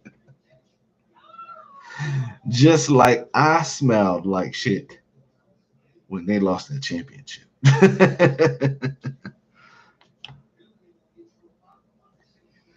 Oh, you a Duke fan, Dante? Whatever. Yo, Reese, that black man sent you a telegram about the Florida greats. Yeah, that's pretty good, yo. Oh, okay, Dante, that's what's up.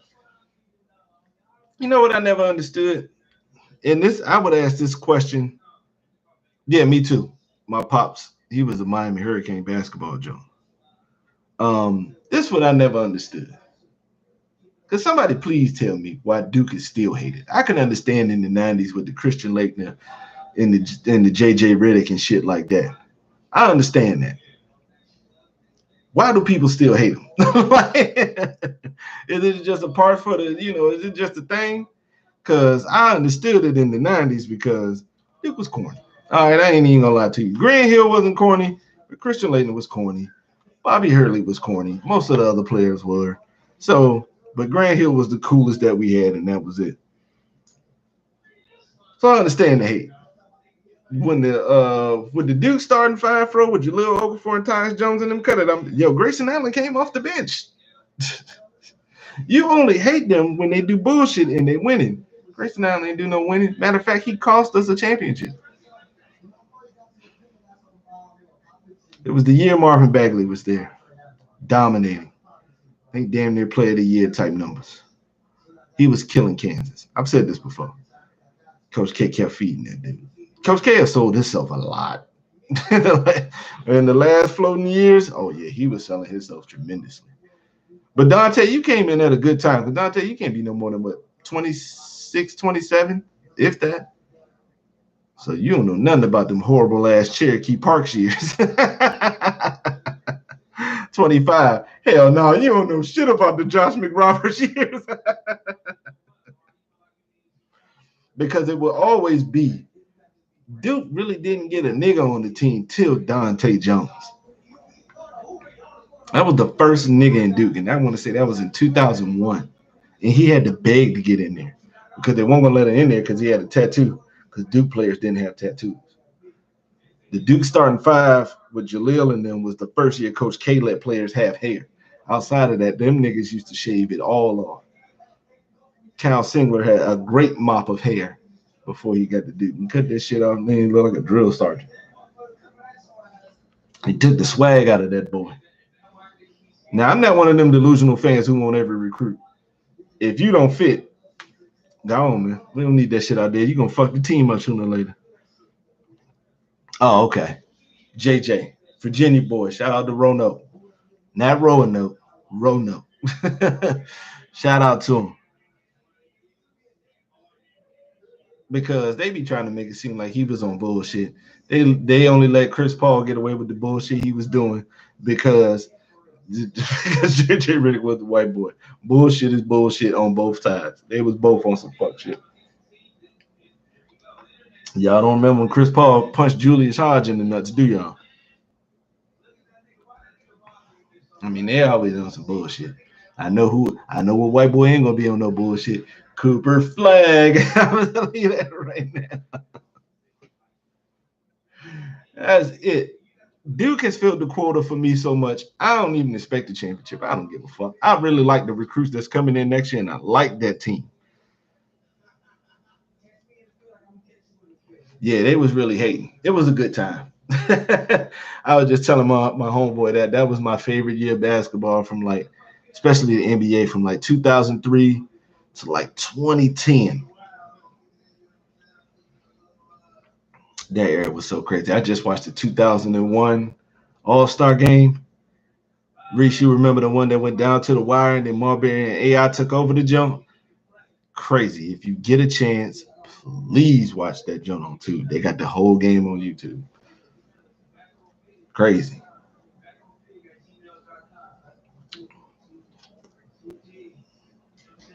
Since Lil Wardell's in the game, I'm gonna be looking forward to see how ridiculous those shots get, because you saw what he did on Saturday. Hey yo, the greatest shooter of all time. Yo, yo. I'm sorry. Hey man, it ain't man. If D'Angelo Russell got ice in his vein, that motherfucker Steph Curry is the Night King. I hate shit. That motherfucker is the god when it comes to these 3-pointers, boy. I'm gonna tell you this shit right now. I know I'm not gonna see no more shit like that in my lifetime. It might be possible because I made it to 30. I mean, I made it to 40, be 41 next month. And I've seen the perfect quarterback. I've seen the perfect pitcher. I've seen the perfect wide receiver, offensive tackle, defensive end. I've seen like perfect positions in football. It's kind of like iffy in basketball because if you want to say like scoring wise, Embiid is probably the best scoring. Like he probably got like the deepest bag of center guy. Yeah, he got like Shaq is an automatic bucket, but Embiid can hit you at all the levels because it's more than three if you ask me. Because you got the paint, mid range, the three, but that's just face up. What about the post? Low post, high post, ISOs in different positions. So it's kind of like and Embiid got all that. He can hit you with whatever. But I ain't seen it perfect because he still be lumbering. He fall down all the time. Passer wise, I might say between Kidd and Nash. Like maybe the perfect point guard prospect would probably be D Rose. He checked all the boxes. He didn't shoot that well. He hit them shits when they counted. That was for sure. He hit them shits when they counted. That's what kind of separated him. That's what kind of gave him the nod for me against Russell. Still respect Russell. Russell, a legend in the game. Respected. I even respect the bullshit ass outfits he come out in. So, but I would take D Rose because D Rose was a basketball savant. Um, Maybe no. See, it's different. Like if you had the power forward, like Dirk had the shooting, Duncan, Garnett, McDice, Sharif Abdul Rahim, Rashid. Rashid is the perfect power forward. He don't lack in anything. He can dribble if he wanted to. He can shoot from all over the floor. He can kill you in the post and was athletic enough to defend threes, fours, and fives. Yeah, I give him that. LeBron's probably like the perfect small forward. Jordan's the perfect two guard. Him and Kobe. So point guard and center, I haven't seen like perfect. Like the point guard, I guess you kind of got to go with Steph, but Steph is efficient on the inside. He just don't kill in the inside.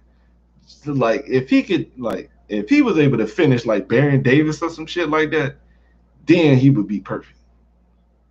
Because I still want people to get crashed on. And what you call it look like he might be the perfect center junk, even with no weight on him. Have you seen Wemby? I'm tired of telling y'all this shit. We witnessing something masterful now. If you ain't seen it, hurry up and get your ass on board, all right? They've been trying to tell you. This hype is actually genuine. Hurry up. Enjoy this shit. This is God paying us back for shortening Yao Ming career. Every time, that's, when I see it in somebody, you be like, oh, okay, okay. Don't hope, man. Just enjoy the ride, man. Because if you hope for that shit, you should be all right. But you should be fine because you should see all the stretching and the flexibility and the band workouts the fuck he been doing. Like, it's a reason why he's comfortable doing all those types of moves. Like, he's kind of been bred for this shit. Because, like, the whole family's athletic. And, of course, he got that soccer background, so his footwork is better than most of them. That's why he hit motherfuckers with sham guards and shit. So, I would like to see the perfect point guard. J Kidd with a 3 or some shit like that. It's kind of crazy. It kind of is LeBron. LeBron is the point guard that you niggas be making in 2K back before my career. 6'8", 235 at the regular point guard position, and your ass is in there going up. You going up against the fish.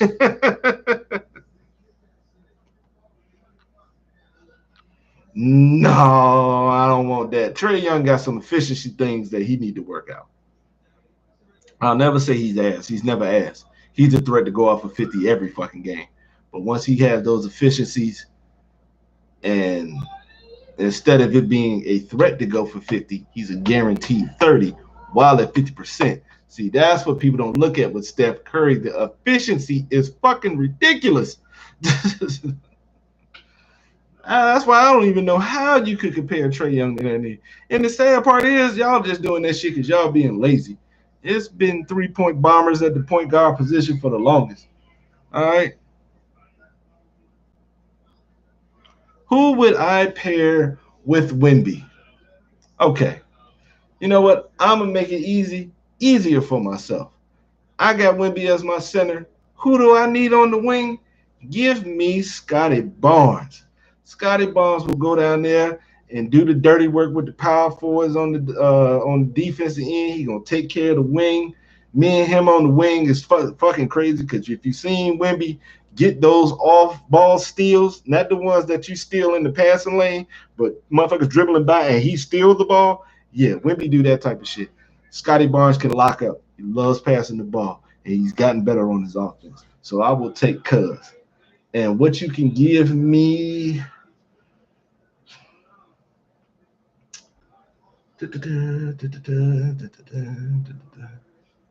Damn, I need a PG that can hit. I'm gonna give me a second. That can, let me think about it. That can hit himself a shot, but also drop off rhymes like dime. I don't want nothing to do with CP3. I ain't superstitious. I just know history. And his don't have no championship in it, so I'm good on that. Let me think. Matter of fact, let me take one look. Because I can go ahead and figure this out now. Because that was a great fucking question. Because I had a question for y'all, since we got a couple of people in here. I'm gonna ask it after I get this shit situated. But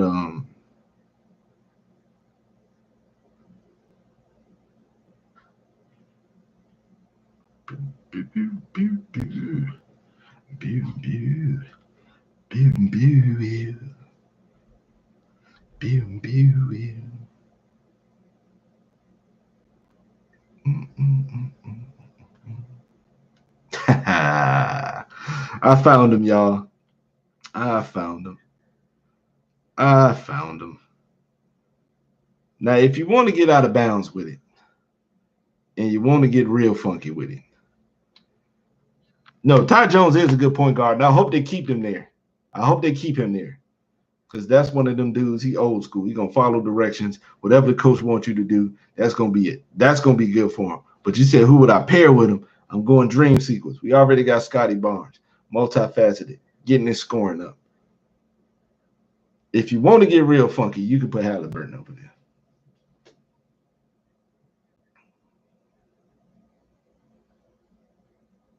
But if you don't want to get too funky, and the cost may be much, Cade Cunningham. Give me Cade, Scotty Barnes, and Wemby. Give me 3 years, you don't get a championship. Trust me. And I wouldn't do nothing but fill up the rest of the roster with older like players from who didn't players who didn't pan out properly. I'm gonna get Oubre out there. I'm gonna get all the dudes who that shit just didn't work out the way it was supposed to. Give me all of them. Give me them. I'll take Daniel Gafford as my center if I need something, if I want to switch up the lineup. Because I'm changing my lineup. I'm gonna let you know you other two niggas is, that other two spots. It could be whatever. Because I'm trying to win as many games as possible. I can't let you get comfortable or bringing out the same lineup every time. The only same three you're gonna get is Wemby, Cade, and Scotty. Cade works so good. I don't know. If I'm a team, I would have like stuck the rail out there, the fishing rod, and see what I can get for Cade if I can get him right now, because Detroit fucking up the church's money. So so hey, you can get a good deal in purgatory. I'm telling you right now, if a team need a point guard, I'm telling you right now, LaMelo Ball will look great in that Raptors uniform. I'm telling you right now, you better take advantage of these dumbass teams. And Mitch Kupchak just stepped down to be an advisor. Why would you advise him? Those were some of the worst years for the Lakers. I wouldn't pick Ben Carl because Ben Carl need the ball more. You already got your little point forward thing going on with Scotty. And Paolo, I'm gonna be honest, Paolo is a Seattle nigga. He really not gonna be taking no backseat for nobody. For real, for real. Not for these shots. If you've noticed, this ain't nothing but year two. He's the leader of that team already. Like, they be looking for him every time they go down the court. They look at him. He's bringing the ball down the court. He's starting to play. He is the leader on that team in just his second year. Shout out to the brotherhood, man. I like that little thing they got going on, man. We never had no title to us before, man. Make us cool going into these new generations. That's why we can pull ignorant egos like Isaiah Evans. I like him. He can hoop. And he is an angry nigga. I would put Van Carroll there. If I don't have Scotty Barnes, I wouldn't mind putting with him. I would put if I keep Ty Jones, then I probably would get Ben Carroll. Fox, Wemby, and Scotty, no, because Fox not a number two nigga either, for real, for real. Not at this point in his career. If he's going to be a number two to somebody, it has to be somebody who don't. He would be a great number two for Jimmy Butler, where he can be you're going to get the ball like a number one, but in those moments,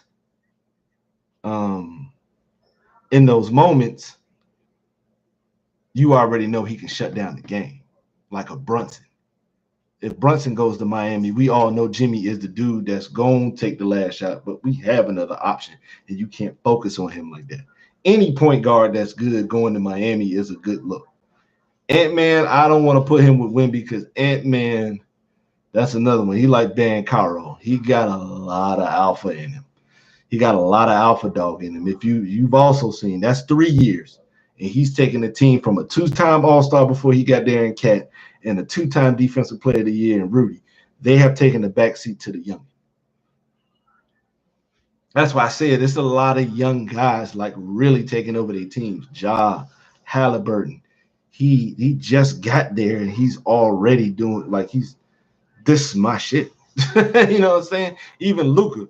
I think it's been like a whole 5 years, but like players that's been like 5 years and under, man, they really are taking the whole, like, you know, because you don't have no OG there. So Lonzo done. There's too many injuries. At this point, he'll be lucky if he's Sean Livingston. Shout out to my boy Reese in here who put those mid-range highlights from the finals, yo. I was so mad when he was not on the floor in the fourth quarter. Why did they not have him on the floor in the fourth quarter in those games, man? Him, Steph, and Clay, Kirby fucking up. He be fucking up. Great coach, yes, but he is not without his faults. Because this Kuminga thing this whole thing with them has gotten on my fucking nerves with the whole rookie thing. Because even today, I would take the lineup of Steph, Poole, Moody. I don't even need Poole since after he got hit, he good. Go on here. Steph, Moody, Kuminga, Draymond, Looney. And I'll trade fucking Wiggins if I need another big. Shit. I'll get rid of him. I'll trade Wiggins and I'll go get somebody like Gafford or somebody like that. I can go get a bigger version of Looney. So we can really shut this shit down over here. Go get the homie Claxton over at Brooklyn. That's what we could go get. We can get the homie Claxton at Brooklyn to go put shit in work. Hell no Clay. Do y'all realize the injuries that Clay has been through? Do you know the percentage of people who make it through these types of things? Clay been getting fucked up, man. He been hurt. He been taking real injuries in the field. He fucked his Achilles up, healed that, then tore his ACL. We wouldn't even have known if he would have been able to play on the Achilles. And the play has faltered. That's why the fuck you got them high-ass picks. The strike while the iron is hot. As long as I don't get rid of Steph, this fan base will love me. Clay's disposable at this point. I'm sorry. Hate to put it that way. But when you got to go, you got to go. Hey, I bet you people thought Horace Grant, and I bet people thought Chicago looked stupid getting rid of Horace Grant till they won 3 more championships.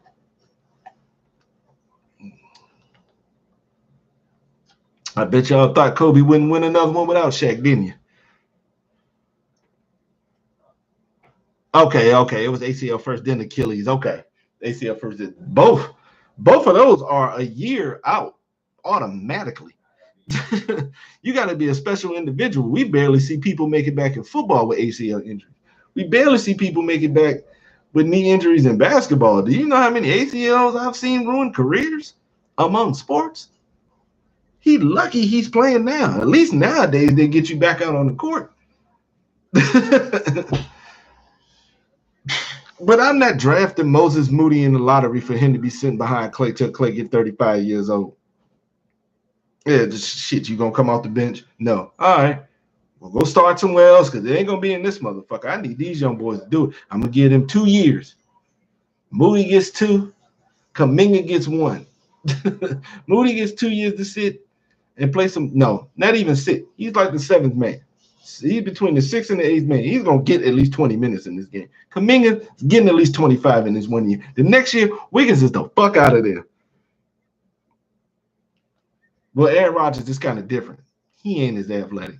It ain't like Aaron Rodgers ain't gonna be burning you up with his feet like that. He'll scamper for a little yards, but I ain't worried about him running. Oh yeah, and that shit just happened. Yeah, you see, he ain't play this year. Keep talk that Superman shit if you want to, and you ain't built like that for real. But that's what I'm saying. Shit, I ain't even gonna lie. If I'm drafting Kuminga, kind of getting rid of Wiggins anyway. You know what I'm saying? How could you not? It's what Wiggins is, but better already. These kids are developing. That's why I'll never disagree with this is the most skillful. We got a 7'5" motherfucker doing sham guards. Kuminga is 6'8", 240 and lean. He's already in the top 5 percentile of athletes in the league. Have y'all seen that boy run? He's as fast as guards. Why the fuck am I worried about Andrew Wiggins for? 10 time. Piss posh, nigga. If you give me the picks to get the youngest, I'm going to go get the youngest. Because I already know.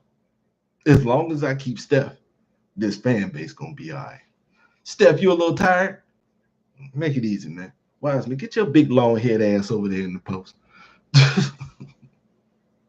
I would have sat him in that gym with Draymond and had him getting the shit kicked out of him for a whole summer.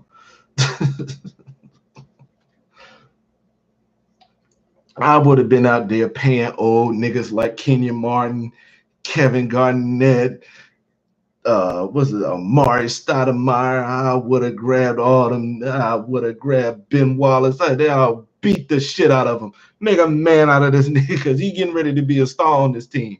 Think I'm going out here with 6'7" Looney? Hell no.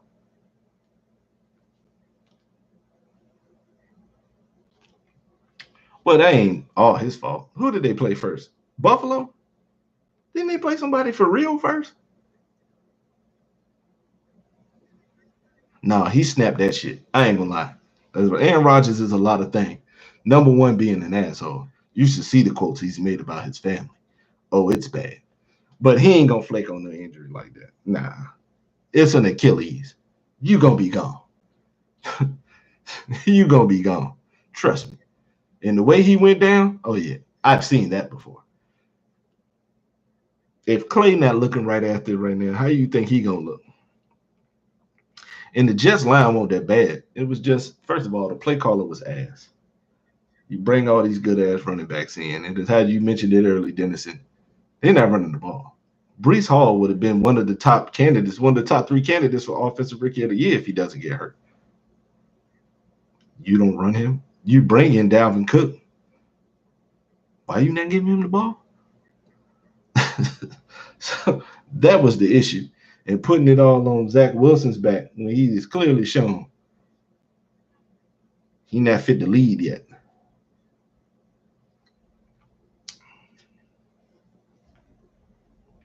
If you notice, when it comes in, we starting to notice a lot of quarterbacks in here, young quarterbacks, and they don't wait to be 30 to be the leader. They the leader now. Kermit the leader, Lamar the leader, Josh the leader.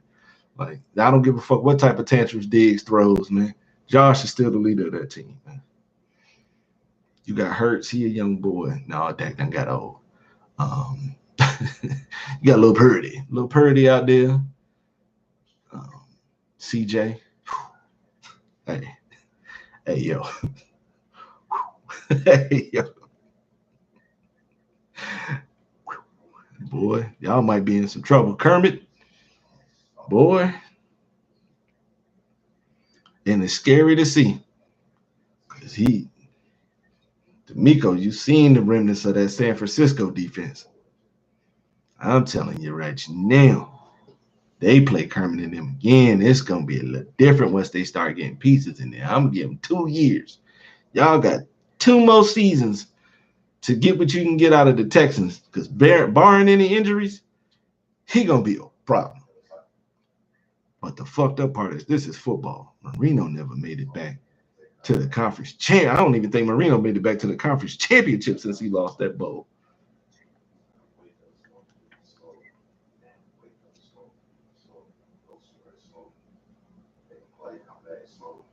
So it's crazy. And I love it. I can tell you right now, watching how talented these people are and the shit that they do lets me, it ain't no way. For y'all who say it's scripted, y'all silly as hell. I don't give a fuck. Pick a sport. Watch Kermit. Tell me he's not amazing. Your Jags are not fraudulent. Doug Peterson is smelling himself again. Remember when he was the coach at Philly? They won the Super Bowl with Foles over there.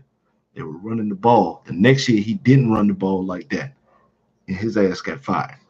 What did Jacksonville do? Jacksonville was like one of them up and coming mobs. Like, oh shit, I thought they got enough talent that they could have made the conference championship. I think Jacksonville has the talent to make it to the conference championship. Doug don't run the ball. Doug got 2 running backs over there for no reason and won't run the peel. He don't put none of the wide receivers in short route combinations where they can get their yak on. And he got fast receivers. He got Kurt. He got Ridley. You got for Evan Ingram. There's not too many linebackers that can keep up with Evan Ingram.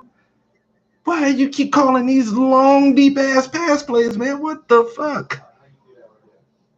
I don't think they're fraudulent. Doug just got to pick it up. You made Trevor pass the ball too much. He became a crash test dummy because you know your offensive line is not built for him to be passing the ball 40 to 50 times a game. That's why he got hurt at the end of the year. And that's why I fucked y'all playoff hopes up. The Ravens are not fraudulent. This is another thing. The coordinator, you wanted Lamar to pass more. They brought a guy in who passed, who believed in the pass. You as the head coach got to say, bitch, if you don't run this ball, I'm going to be calling plays next year, which means you're going to be out of the job. If you don't use this boy's fucking wheels. Why are we still passing the ball? It's not working. Kansas City's DBs are good like that. And they generate a pass rush to put you in some fucked up situations. Why don't we run the ball so we can get a 2nd and 3? The fuck are we still passing for? Not fraudulent, just bad decisions. And you played Kermit. I'm going to let y'all know right now. Y'all, it's going to get to a point he's not going to just get on the nerves of AFC West fans. Oh, no, he's past that already. He's not just going to get on the nerves of AFC fans. You see, Dante just called his team fraudulent. And they had the best record. He getting ready to have a whole league mad at him. And I hope he's a great villain. Zay won't be too much trouble. He'll come back in and he'll get better. But it all depends on him. I'm gonna let you know little subtle things. If you hear about Lamar working out with the wide receivers before OTAs or before training camp, that's always a good sign.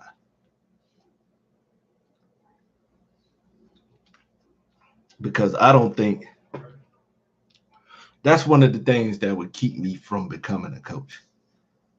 I demand so much of y'all because I know what y'all can do. When you're not doing it, it upsets me. If I walk past the film room and I don't see nobody in there, I'm hot. I'm mad as shit. Like, I'm hot. I need at least 10 players to treat this shit like they home.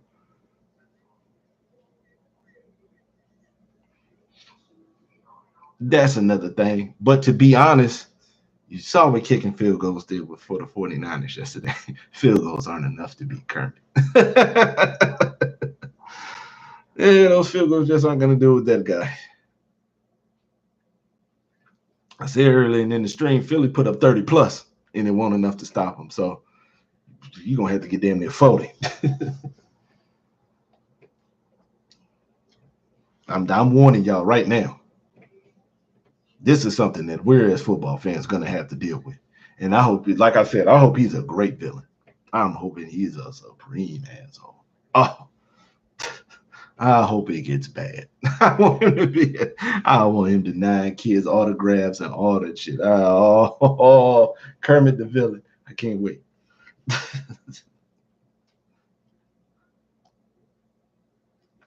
Because I don't think we're gonna get no black quarterback Messiah.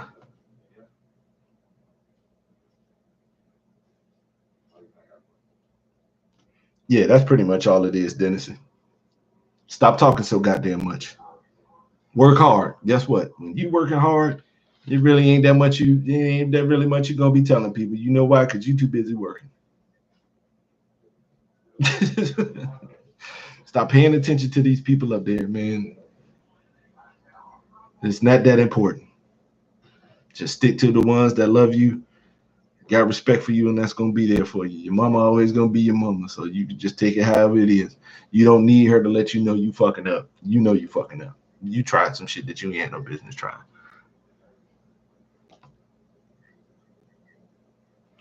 Hey, like I said, you can pair the careers at the same time limit. I mean, shit. And not gonna get hurt. When the last time y'all seen him get destroyed on the hit? I don't even think I've seen nobody hit even crack him like that. I'm gonna have to look that shit up on YouTube. I seen other quarterbacks get cracked. Brady probably took one of the worst hits I've ever seen against the Bills. Ooh. Ooh. That was a CTE blow right there.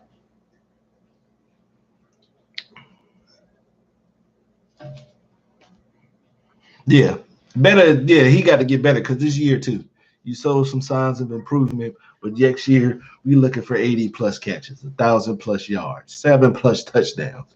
We looking for you to become the number one because you still need your wide receiver to be your number one, unless you get Kermit.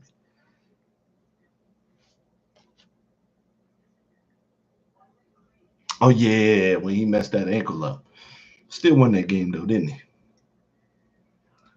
Shot some grade A Peruvian cocaine in that ankle, and that boy came out there and won, limping the whole time. I don't know what we can do, y'all. I'll be honest, I don't watch the last couple of the drafts, and I've been watching college. I've been watching college football, and I just don't see it. Yeah, you right about that too, Slide. You right about that. I did not think your ignorant ass would come in here and actually be beneficial to the damn chat.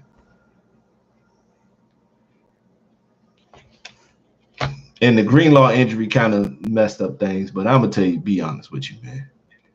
Kermit has beaten better. Nothing against Greenlaw, but it doesn't matter.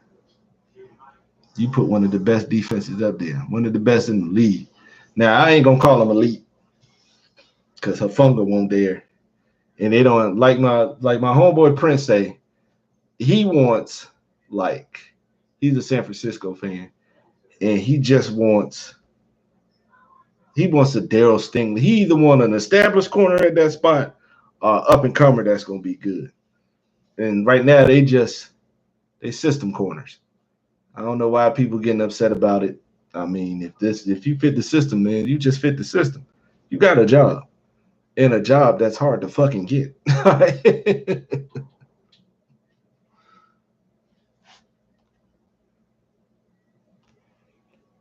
ain't even gonna cap with you. If the Raiders get one, man, you ain't gonna get 30 if all of I give a fuck. I ain't even gonna lie to you. We get one. I'm good.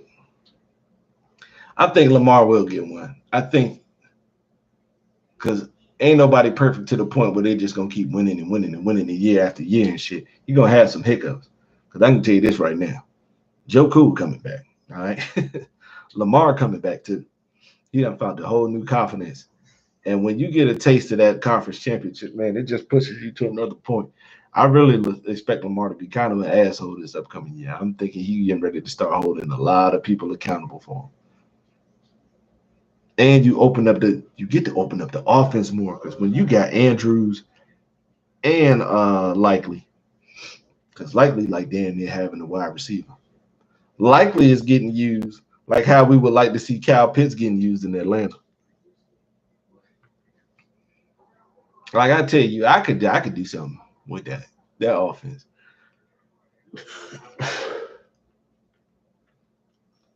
Because I'm gonna just base it all off the run. We gonna RPO you to death. All types of shit. Options and all that. We're gonna make you pull defenders up just to stop this run. And as soon as you do something stupid like that, Lamar.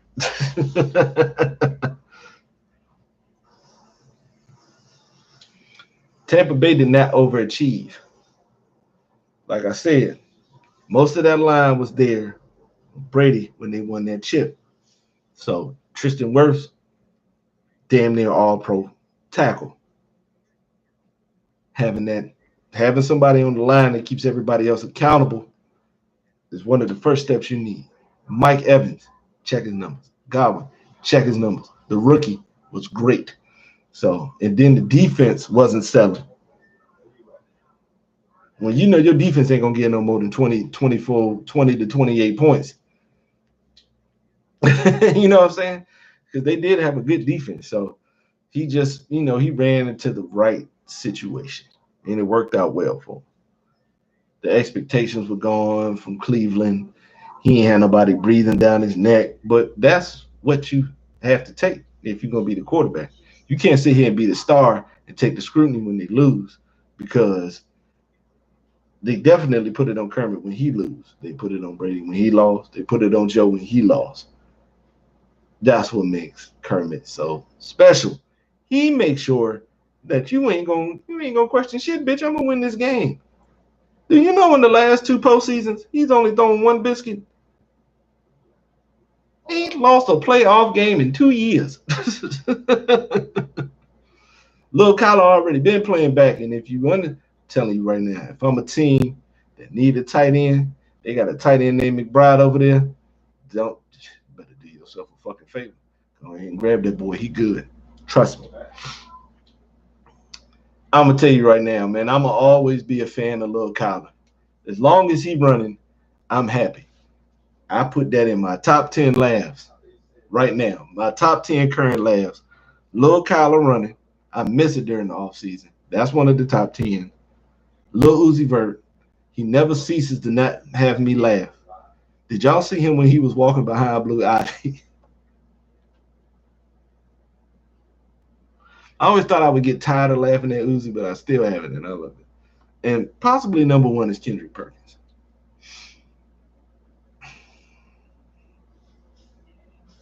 I get a laugh looking at that dude that I damn near feel bad for. I really shouldn't be laughing at black people like that. I'm not laughing at them because they're black. I just, they just happen to, because any quarterback that little with them little ass legs scampering, that's going to be funny. I don't give a fuck what it is. I dare you to go out and watch like any pee-wee sport, any little kid sport, baseball, basketball, football, all that shit going to be hilarious.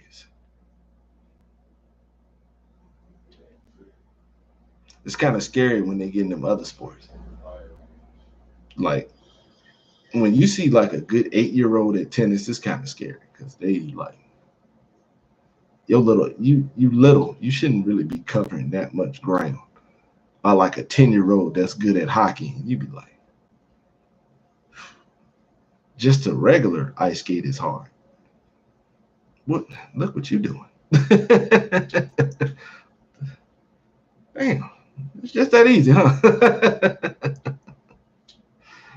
Well, go on there and watch this, man. The youngest is hilarious. You still get good laughs when you be watching I watch the Little League World Series every August. Them little dudes gonna give me my laughs. So they're always gonna be funny. I just hope Lil Kyler can make it out of there, because it seems as if they don't. I don't know. Why were they trying to win games at the end of the year? It was weird as fuck. They were literally trying to win games. And I don't get it. Lose. Oh, I don't think they had no draft picks. I don't think it made a fucking difference. Fucking bums. I ain't got no damn picks.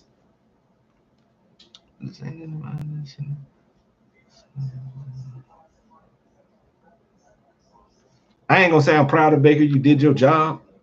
You stopped being a biscuit god. I'm not gonna be proud of you.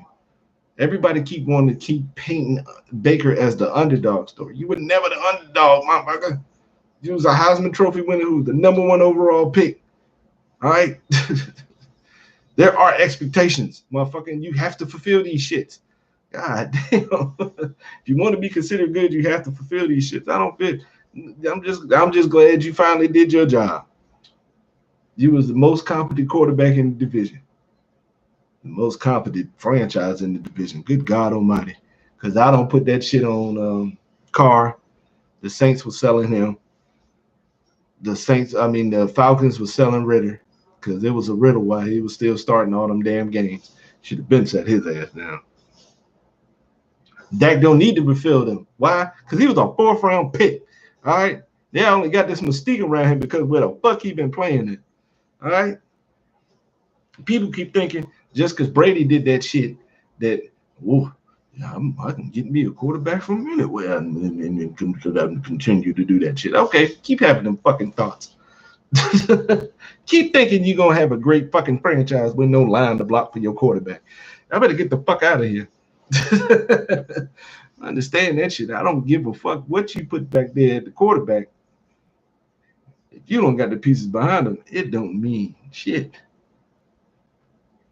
Dallas' problem is they read their own press clippings. Jerry would much rather be the most popular team than the most winningest team. Long as he can keep the team's mouth and people's and the talk and the all the podcasts and all that other shit, I ain't even gonna lie to you. They wouldn't get no more than a minute in my jump. I'd just be like, Dallas lost yesterday or Dallas won yesterday. They keep overhyping them.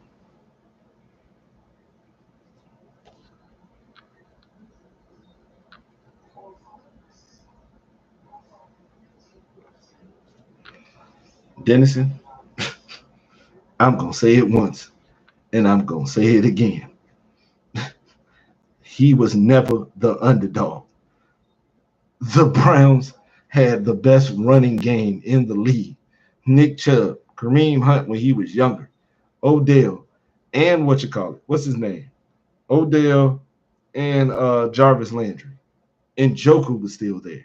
The line was still good. He had no excuses for that shit not working in Cleveland, man. Why the fuck you think he flamed out? Because he won't doing his goddamn job. Now, I give him partial blame on that because Stefanski kept putting him in situations trying to make them the hero when he didn't need to be. Give his ball to Nick Chubb. Because every team ain't got no Kermit. I can guarantee you this shit right now. San Francisco run the ball on a lot more teams like they did Kansas City yesterday. Most teams in the league gonna fold off that shit. You gonna catch linebackers holding on the blocks a little bit longer, not trying to strafe or scrape nothing. I'm trying to tell you, man, at the time, man, Baker was giving everything. I ain't even gonna lie. For a first-year quarterback, his situation was damn near even better than with C.J. Stroud's.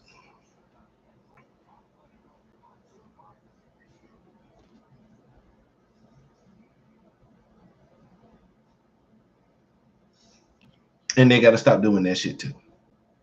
Because playing through injury is what cost the Jaguars and the Eagles playoffs. Take your losses, get a better draft pick, yeah, come back next year. Like Cincinnati. If they hurt, man, you got to sit them. Because letting them play through the shit and it ain't helping, you're not getting no better. Trevor Lawrence had been hurt at least since week 11, maybe even before then. Like, y'all are young. This is different. Y'all not used to this shit. This 30 and up is the issue. Is what is what they doing. Old ass quarterbacks. We seen when Stafford got knocked out against the Lions and came back the next drive. Old ass quarterback. Old ass quarterbacks be doing that type of shit. Y'all young. Y'all not comfortable with that yet. But they gonna be cool. It's gonna be a little different. I'm gonna be honest with you. It's gonna be a little different. Because the NFL has always, one thing has always been true. It's a different game when they get film on you. It's a different game when they get film on you. And I can guarantee you right now, if the Falcons can make a quarterback change, if they fuck around and get somebody like Jaden Daniels,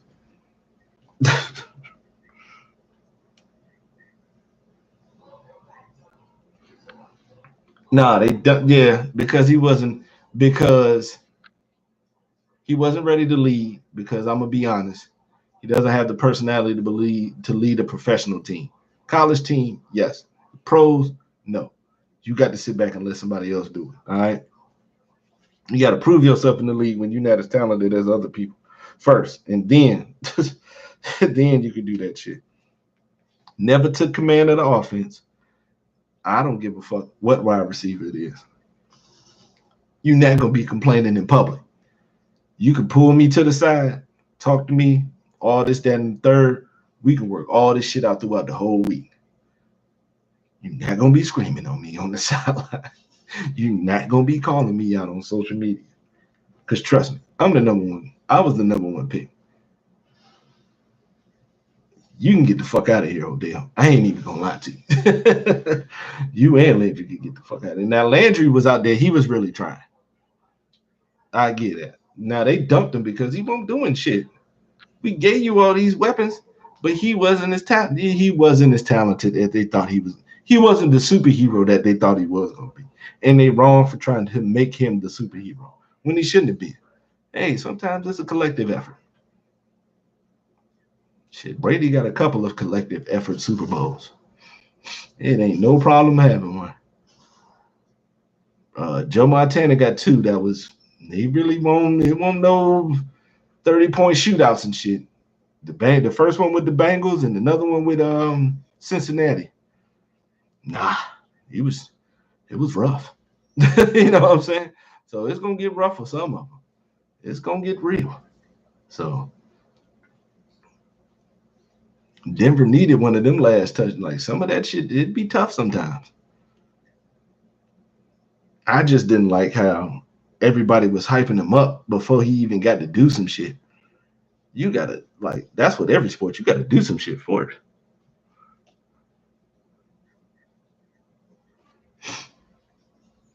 He could throw those picks because he had Belichick calling the defense. The Patriots never had a weak defense. It didn't start to crumble until later on when they couldn't afford to keep all the players that they wanted to because, they weren't really paying people like that. So that's what things started to change. Because it's tough. But Bill still do his thing on the defensive side. I give him his props. He could always help as an advisor or something like that. But he old. Some of these coaches ain't fit to be out here coaching youngins like that no more.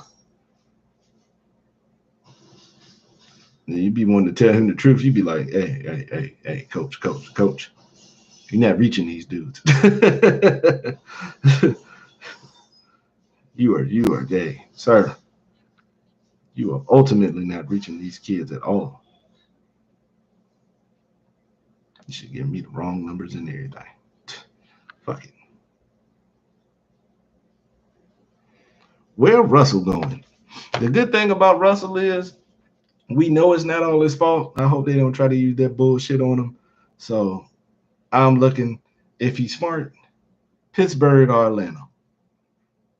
Atlanta got the weapons. Pittsburgh got the foundation. Because Pittsburgh made the playoffs with no quarterback. I don't know how them and the Browns.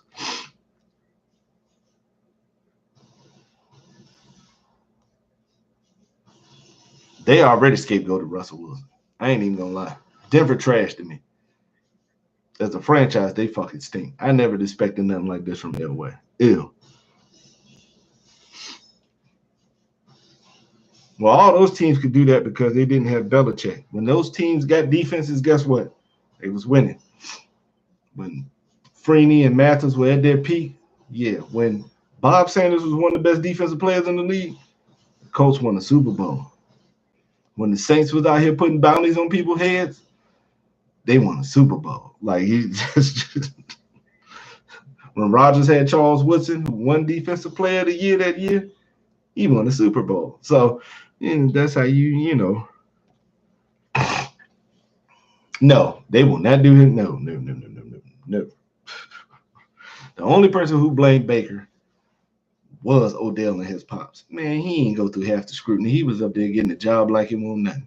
And the same thing should be for Russell. But we sat there and listened because they'll try to flip the script on him. They'll try to do something. Try to say he was a cancer for the team and all that other shit. I can tell you this right now. Go to Pittsburgh. He had a brother. Got some young, hungry dudes over there that's willing to play some football and willing to be led. All right. All you got to do is show them how to be professionals and show them how to get better at this game. You and Mike, y'all could do that. Y'all gonna make y'all jobs a hell of a lot easier. Now, it won't make the job easier for Lamar or Joe. And I don't think Kermit got time to be dealing with TJ Watt for a whole game. But I mean, just go ahead and make yourselves better, man. That's what I'm saying. Like, if they do hit him with some bullshit, man, you already know what it is.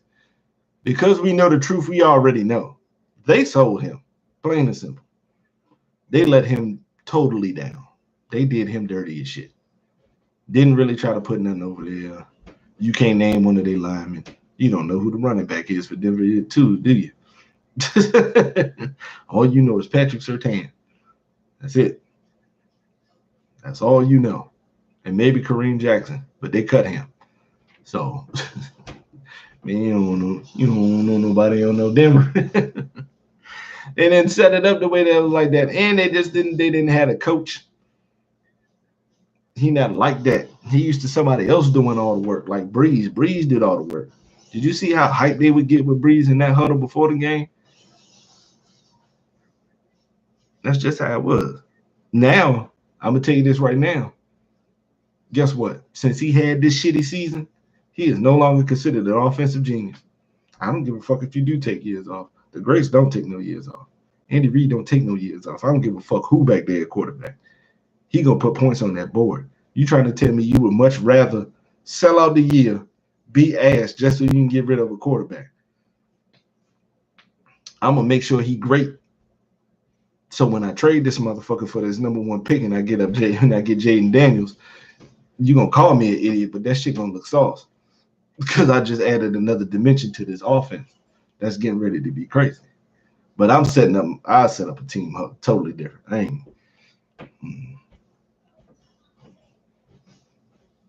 Because like I said, you don't know none of their line. First of all, I think Cousins also tore his Achilles, and that's an old-ass man, Dante. If he comes back and plays football, we should just be happy with that. Y'all not going to keep up here. Y'all not going to keep sitting up here and telling me how he is all right. He's okay. Kirk Cousins is cool. But anybody, would you pick him over Carson Palmer? For anybody in here who has watched Carson Palmer, would you take him over Carson Palmer? Would you take him over Mark Brunell? I find it hard to take him over Chad Pennington.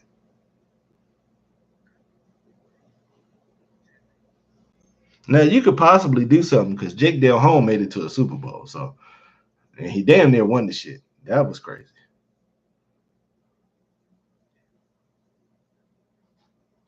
No, Dennison. No. We're not talking about that one. We're talking about that one in Cincinnati, who had the number one offense in the league and had it grooving before he got hurt. Because Carson Palmer was a quarterback, like that old school. Chad Johnson spazzed out on him from that throwing in the ball. He went to the sideline. He said, if you ever yell at me like this again, you'll never see this fucking football again.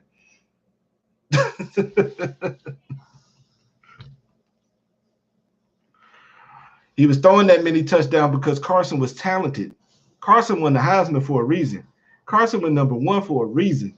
That offense was crazy with Rudy Johnson and Chad Ochocinco, TJ Houshmandzadeh, rest in peace, Chris Henry.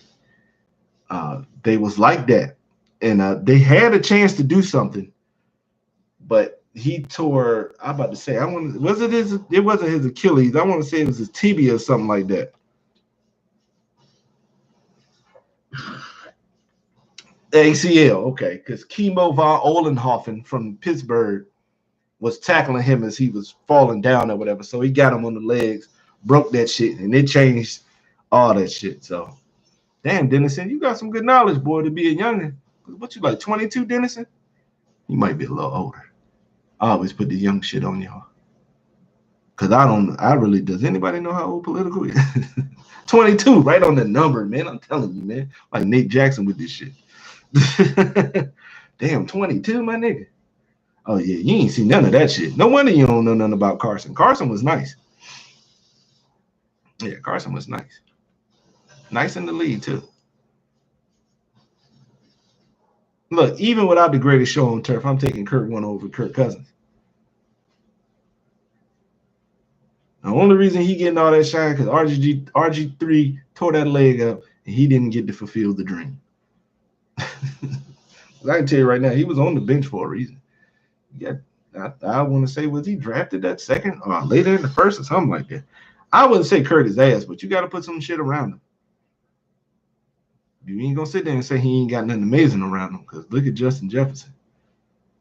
Dalvin Cook was putting in a lot of work. TJ Hawkinson's fucking good. So I ain't got nothing against Kurt, but I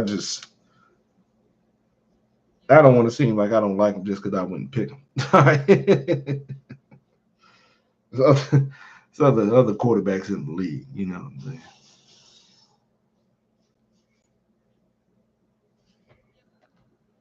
Now, if that line won't so ass, if the knees won't so ass, RG3 had already had, I want to say he already had 2 ACL surgeries before he even got to Washington. Because he redshirted at Baylor for a reason. He is such an upperly mobile black man. He almost went to Stanford. And that is a brain school right there. Like, Stanford is, like, they not taking those. You ain't gonna never have to worry about Stanford being no number one team in the nation for more than one season. You ain't gonna have to ever worry about that shit. The shit they did with Harbaugh is the pinnacle. They'll never get back to that shit again. Trust me. Like, it's some of the other ones they take. If you taking today's game, you taking Kirk Cousins, or you taking Vince Young. Now just look at the offense they run now. Taking Vince Young. Please don't forget that fucking Minnesota made it to the conference finals, the conference championship without him. Who was that? Nick Mullins at quarterback? Come on, man. Cut it out, man. Kurt cool, man. That's how I know y'all fans, because y'all fuck with Kurt. And I fuck with Kurt. Kurt cool. Yeah. There's no way you saw that game. 22? You do not. So he was born when I graduated high school. Damn, you was watching sports that early? Because there's no way. Oh, you went back and watched it. See, that's why young people ain't got no excuse for not knowing previous legends. Not only do they have footage of it, they got high definition footage of the shit. Tannehill is ass. There's no way you put this team together and they beat Brady and he couldn't get that shit done. You know what Tannehill is? Who is that ass? Blake Bortles. That's what he is. You get more success off Tannehill and Madden than he will in real life. He one of them high 70, low 80 dudes that probably ain't gonna win it for real. But if you get him in Madden, you could do something. Has there been a game that has passed that in my eyes? Yes, there has been a couple that's in the running with it. Miami losing to Ohio State was big. That was big. I'm going to say this playoff run from Michigan this year.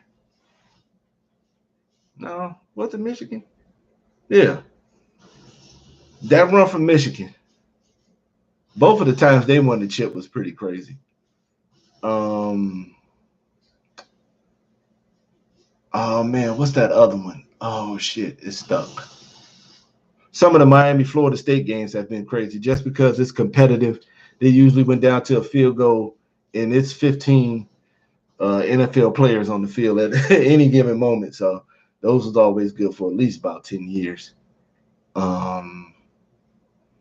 It's another one. Matter of fact, the Virginia Tech versus Florida State one, because Michael Vick became a star and they lost. That was amazing. Um, Boise State beating Oklahoma. Ba, ba, ba, ba. The time Texas Tech beat Oklahoma, that year they had Crabtree, because I was in Iraq on deployment, and that game came on at like 2:30 in the morning, and I watched it. And for Crabtree to score that touchdown like that was crazy. At the end of that year, Nebraska, I don't give a fuck what nobody say. Nebraska beat Texas because Texas cheated. Colt McCoy threw that incomplete pass and the time was out, but they fucked around and gave him a second so they can kick a field goal and win the game. That game was great because I've never seen a more dominant defensive performance individually than I did from Ndamukong Suh. Dennis, and make sure you watch that. That one was crazy. Bama beating Georgia in overtime with Tua filling in. That was big. Clemson beating Bama, because I don't think Bama had lost a bowl game other than the first one, and they had won a couple of years. Shit, it was the year Deshaun beat them. The year Deshaun beat them and the year Trevor beat them. Both of those games was good. Damn, what was the other one? I put it as a great game for the LSU championship when they beat Clemson because it totally solidified that Joe Burrow and their offense couldn't be stopped. That was good.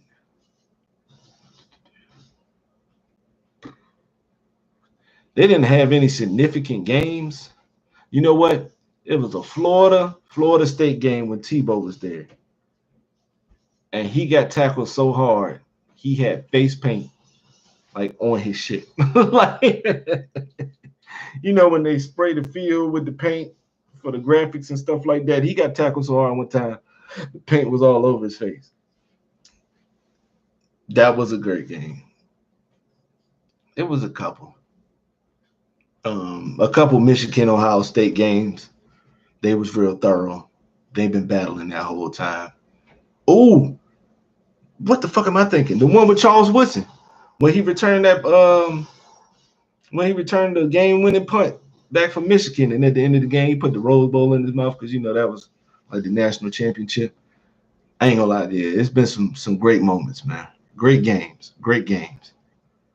Because I have been telling people that whole year, Dennison, because Texas had went like 11-1 the year before, and they had lost like an earlier game to like Ohio State or something like that, and they were bringing back everybody, and I'm like, I mean, I know USC cold, but Texas got some other shit over here because they was running RPOs like that, and nobody else was doing that shit, and like I said, nobody could do nothing with Vince Young.